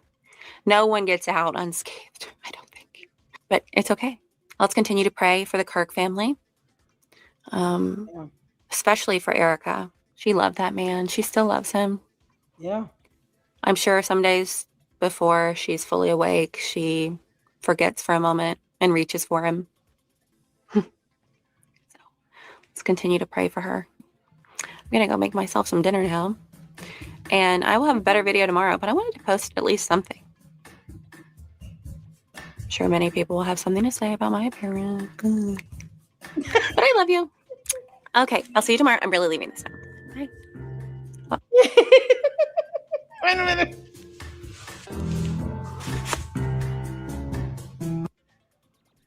Oh, Candace. Eat your heart out. Oh, this is such an epic ending to this. Absolutely stunning. Candace, I heard you were not invited to the wedding. Yeah, because they care less about you and how you felt. You were just the intern heifer. Oh, man. This was good. I'm so glad we checked this out. This is so good. Shout out to Eda Marie. Shout out to all of you all. This has been absolutely fantastic. Let's get in the supers right quick before we check out. Thank you all so much for tuning in and for your support. Make sure you guys are hitting that like button. And if you're tuning in on X, come on over to YouTube at the Lady Luck Club LLC. Make sure you subscribe. Leave your thoughts in the comments. Hit the like button and hype the videos up. Tomorrow we are going to go over day 5. I believe tomorrow is the last day. As well as I'll get the documents from Pacer so we can see the order about this recusal and the order on why the motion to preserve the devices was denied. It could be because the judges recused themselves and they're just going to allow the new judge that get assigned the case in the new district to hear that hearing and determine what to do or decide what should be, preserved and what's not relevant. That could be something they're just advising the parties to take up with the next judge assigned to it. Does that make sense? If all the judges recuse themselves in this district, the middle district of Tennessee, more than likely, they could be very well tabling this for the new judge. So I don't see the reason as to why they denied that motion. But it could be very well because everybody withdrew. Mind you, the order was signed and docketed on July 6th. This order of recusal was signed and docketed on July 8th. So it could have very well been because the judges knew they were going to recuse themselves. I'm just waiting on Brian Harper's attorneys to file a motion for default judgment against Mitch Snow, so they can just get his little dumbass out the way with his transformer water cockroach. Can't make this up. Oh man. Thank you so much, Mr. B5, for that $5 super. I appreciate it. It says Gail Sharpton playing Candace Owens as the Prego. Because Candace is a pregnant. Candace, that excuse is not going to work in court. You have court July 27th. We want cameras inside that courtroom. Oh, yes. I want cameras inside that courtroom. Inside of the courtroom with the Macron lawsuit and Brian Harper lawsuit. I wonder, can I reach out to Brian Harper? I would love to have him over here. I would absolutely love to do an interview with Brian Harper, because I'm curious to know if he's going to request for cameras to be in there. This is a federal complaint with Brian Harper, so court rules do vary. But that would be awesome to get cameras in both courtrooms for Candace Owens' lawsuits. Candace, you could be tending to your own business regarding your litigation matters. You're too busy still lying about Tyler Robinson. But yet you won't explain why you keep rescheduling the hearing on your motion to dismiss in the Macron lawsuit. Priorities are just all over the place on another planet, but not on her own litigation. You're being sued, girl. You got more to come. I hope they sue you into oblivion. Shout out to Juju. Thank you so much for gifting 2 memberships to the LLC. Thank you so much. Shout out to Wyoming gal. Shout out to the Moss and the LLC. Juju, Wyoming. Thank you so much for gifting 5 LLC memberships, Wyoming gal. I appreciate you, and thank you so much for supporting all of us here in the LLC.